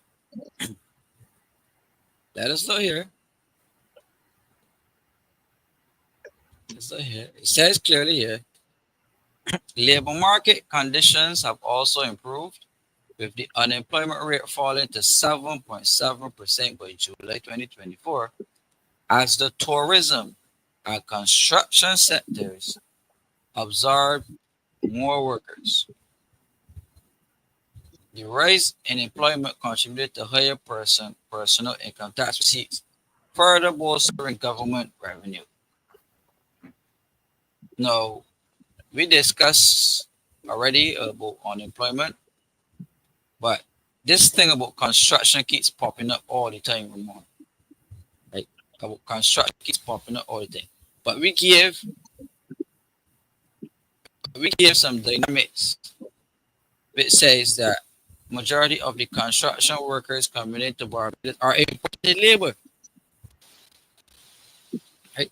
So to what extent is imported labor responsible for reporting in unemployment figures, for the lower of unemployment figures, right? To what extent non-national workers can be named, right? How many non-nationals do we have in the workforce today? Because if Barbadians are not seeking taking up the work and non-nationals are taking up the work, obviously the numbers will go down, right? Because the vacancies are being filled, not by Barbadians. So the point is, if Barbadians at home are complaining that they are not getting work, but still the unemployment figures are down, we definitely have to consider the influx of non-national workers, particularly in tourism and in construction, because Mhm. in a lot of hotels, we have a lot of Jamaican workers. We have a lot of Caribbean workers in hotels. I know I worked at a few hotels. Right? Sandals, a Jamaican hotel, packed with Jamaican workers. Right? Sandy Lane, packed with expats and international workers. Right? Um, Ramon quite rightly said it. We have advertisements in newspaper almost every day, writing to the chief immigration officer saying we have a vacancy for things as simple as bartenders and waiters. Right? So Barbadians are not getting this work until the officials come and say how many non-nationals are working in Barbados as compared to Barbadians, and to what extent this 7% figure that they're reporting on how many non-nationals make up the thing. I have to put that one side and say that Barbadians are not getting the work. I can't see it. Like gas stations. Go to a gas station nowadays. Like, go to a gas station nowadays. The first thing here is, yeah, man, good evening. Yeah, pure Jamaican accents.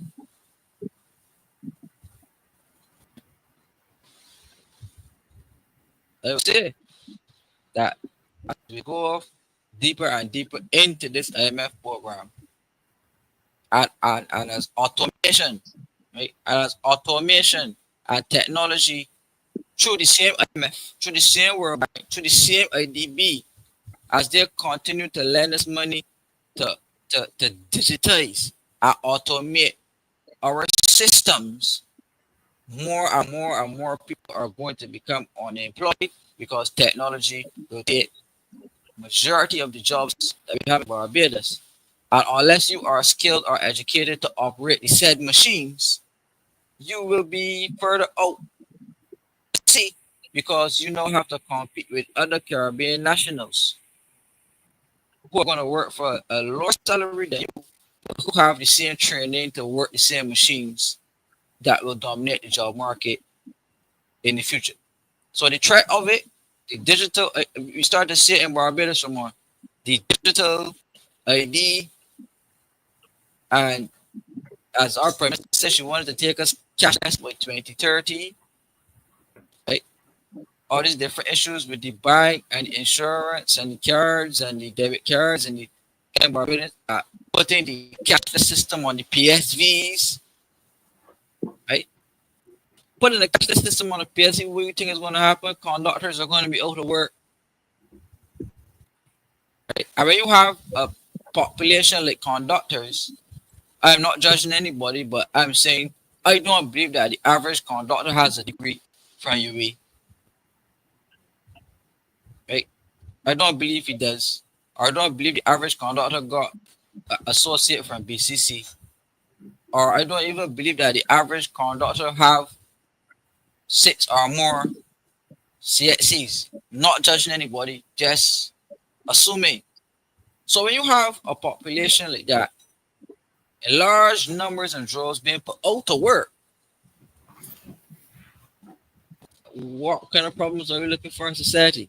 So I would hand over Mm. to you guys. No, no, no, not even. And again, I should. I'm not going to stereotype conductors. But even now, imagine conductors out of work. And some of the conductors, obviously, their characters, dubious characters, obviously. Even in their line of duty, I watched some conductors stood around in a circle, right? I made sure that they witnessed two conductors fighting in that circle. Like it was watching an MMA, in the middle of the van stand. So imagine those type of characters not working. In the line of duty, that is what they're doing. In a circle, all them in a circle, and cheering on two conductors to fight. So imagine those type of characters unemployed, and they have to feed children. And again, I am not obviously prejudiced towards or against conductors, not at all in any way. But obviously, some conductors, in terms of they have very dubious characters. So, and in line of duty, that they're like that. So you can only tell when they're not eating the food, what will happen. And you made a very good point there, Kimar. Those numbers can be fudged too. Well, they can be obviously misinterpreted because misrepresented as well, because we don't know how many locals are in those figures. So that is a very, very rare. That's something that I tell myself, man, you know what? That's something you got to think, oh, you're correct. You are correct. And I'm hoping that they make locals, because that at this stage, that is what counts in terms of the unemployment rate. So you're absolutely correct to point that out. Made a lot of sense. The technological advances that are to come, we can't stop that. That we definitely can't stop that. No, in terms of the working class, the uneducated working class, such as might be conductors, have you referenced, maybe landscapers, where no technology would come and oust them from positions, what would they have? No, that's a challenge, and is a economical challenge, is a country challenge, is a personal challenge. No, to adjust and maneuver yourself to where the country is headed.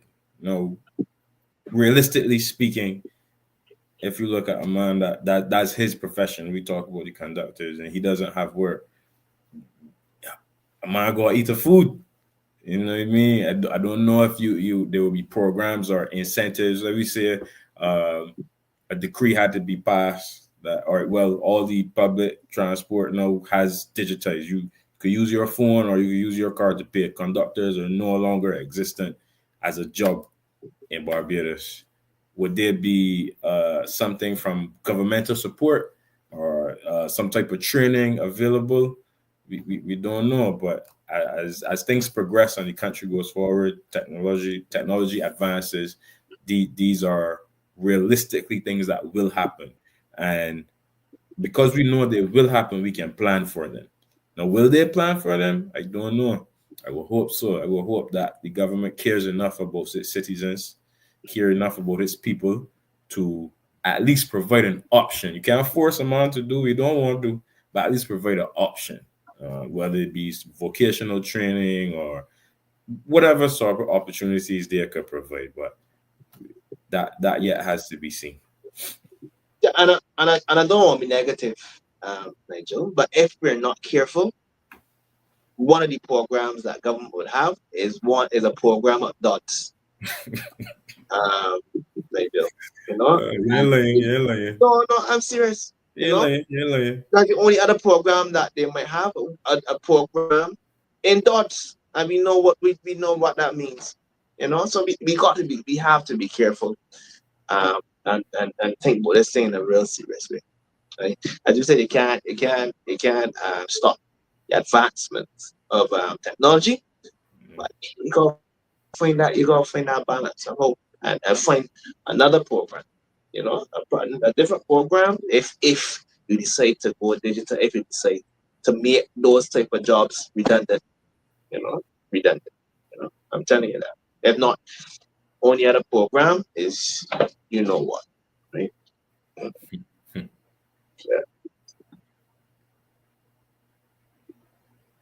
Well, fellas, we are 9 minutes over our due time.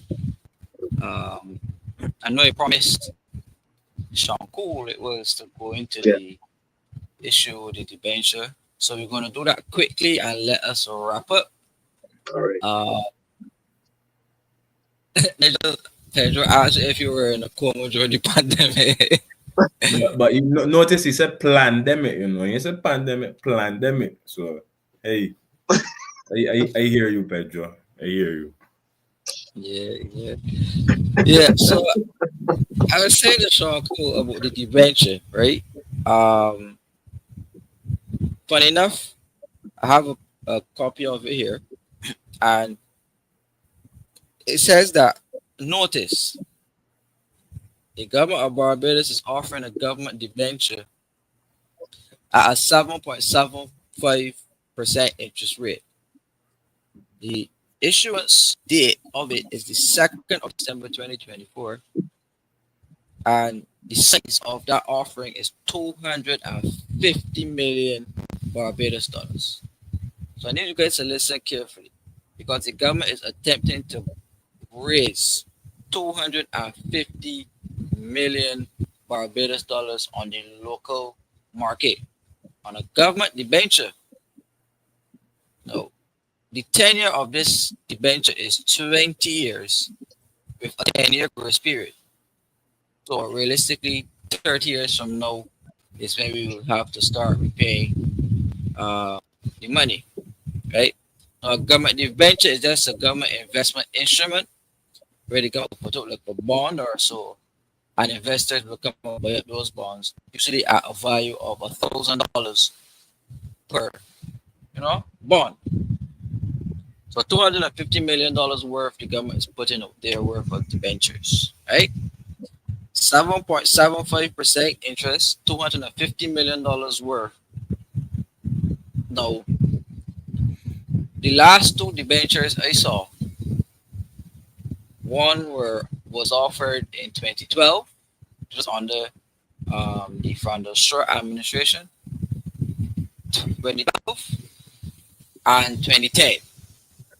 The one in 2012, again 7.75, the same interest rate, right? The same exact interest rate that was offered in 2012 and 2010 is the same exact interest rate being offered today, 7.75.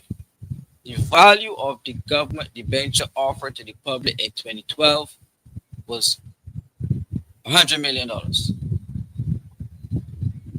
The value of the debenture in 2010 was $50 million.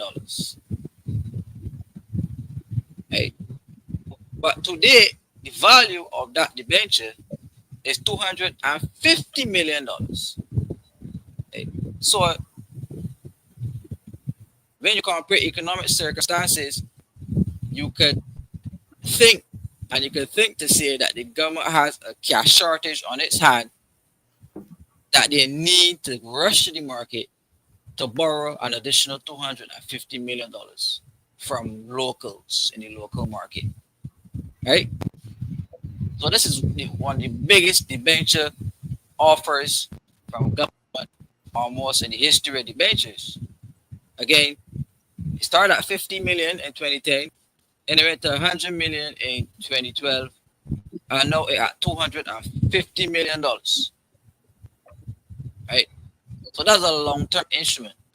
So you need to ask now, and the minister said in his speech on Tuesday in Parliament that there has been an undersubscription, meaning that people are not buying up government investment paper as they would like, right?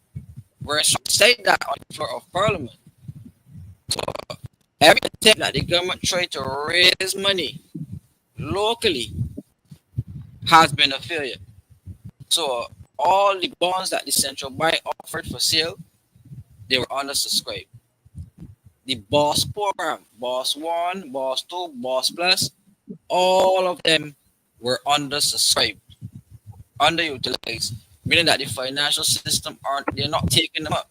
They're not willing to invest in government paper, meaning that they're not willing to take risk on this investment 7.5% or not, 7.75% or not, right? So the admission by Ryan Strong that there has been an undersubscription of government paper in all formats. Again, Boss failure, Boss Plus failure, Boss 2 a failure, the central bank bond a failure.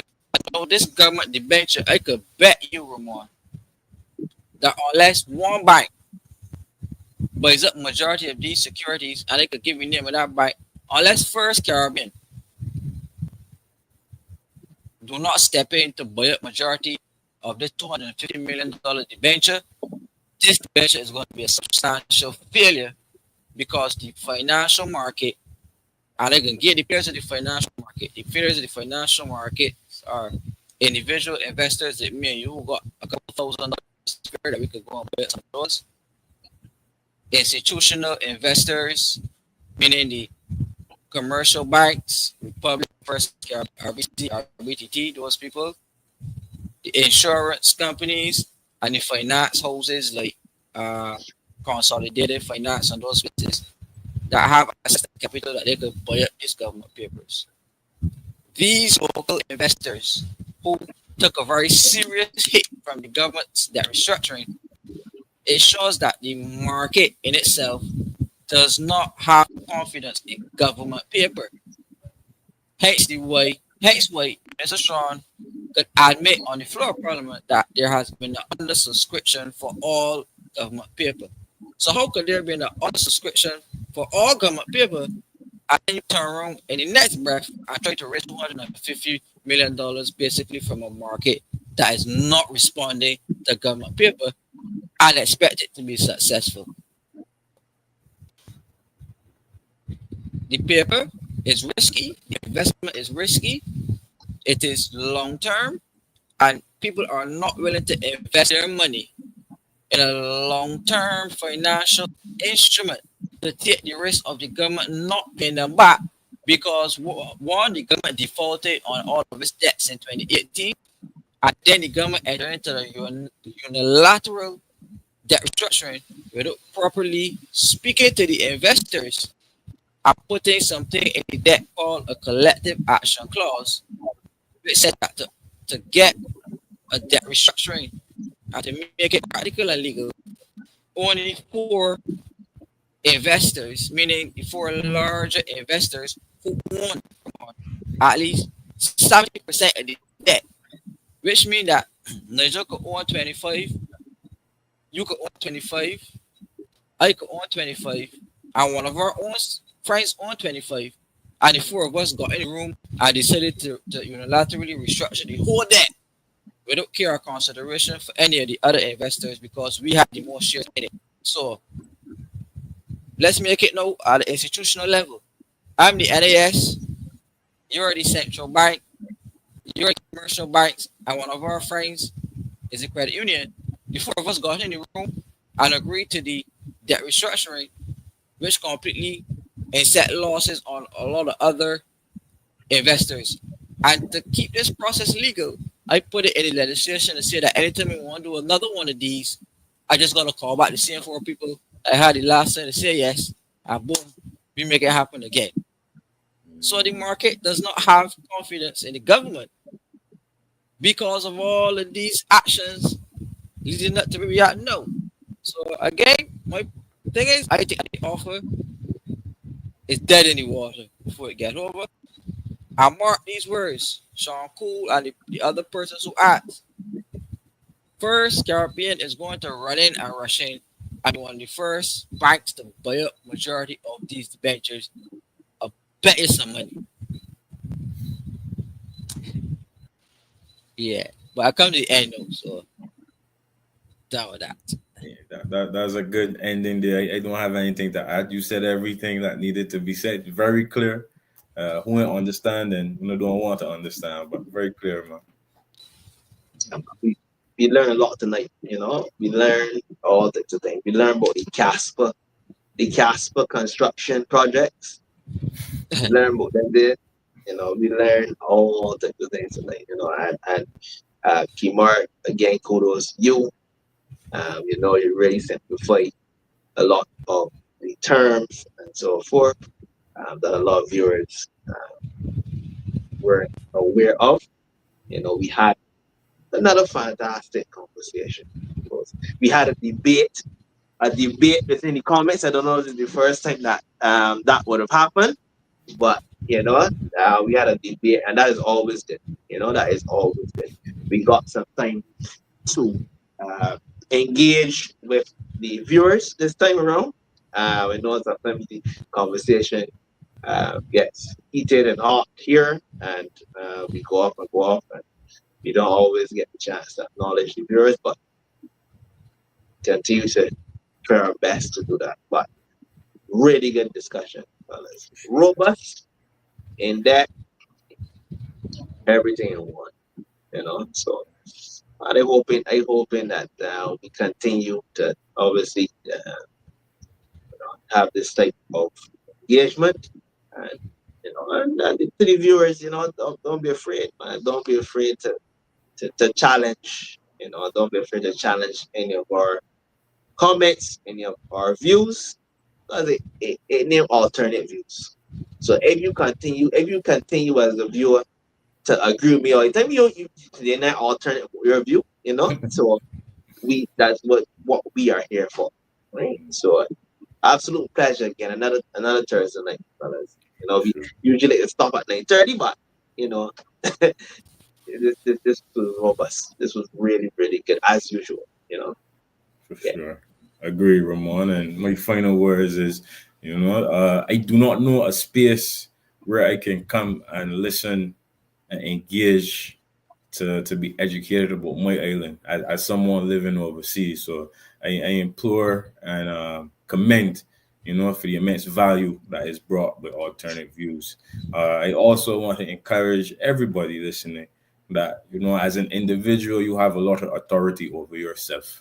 So though there some powers that be that working, I encourage one to just clutch and work individually first and build up, and you will fare well. But thanks to all the viewers, thanks to all the shout outs. Another Thursday night in the wraps, and we will do it again very soon. Over to you, Kimar. Sure. Yeah. Well, thank you.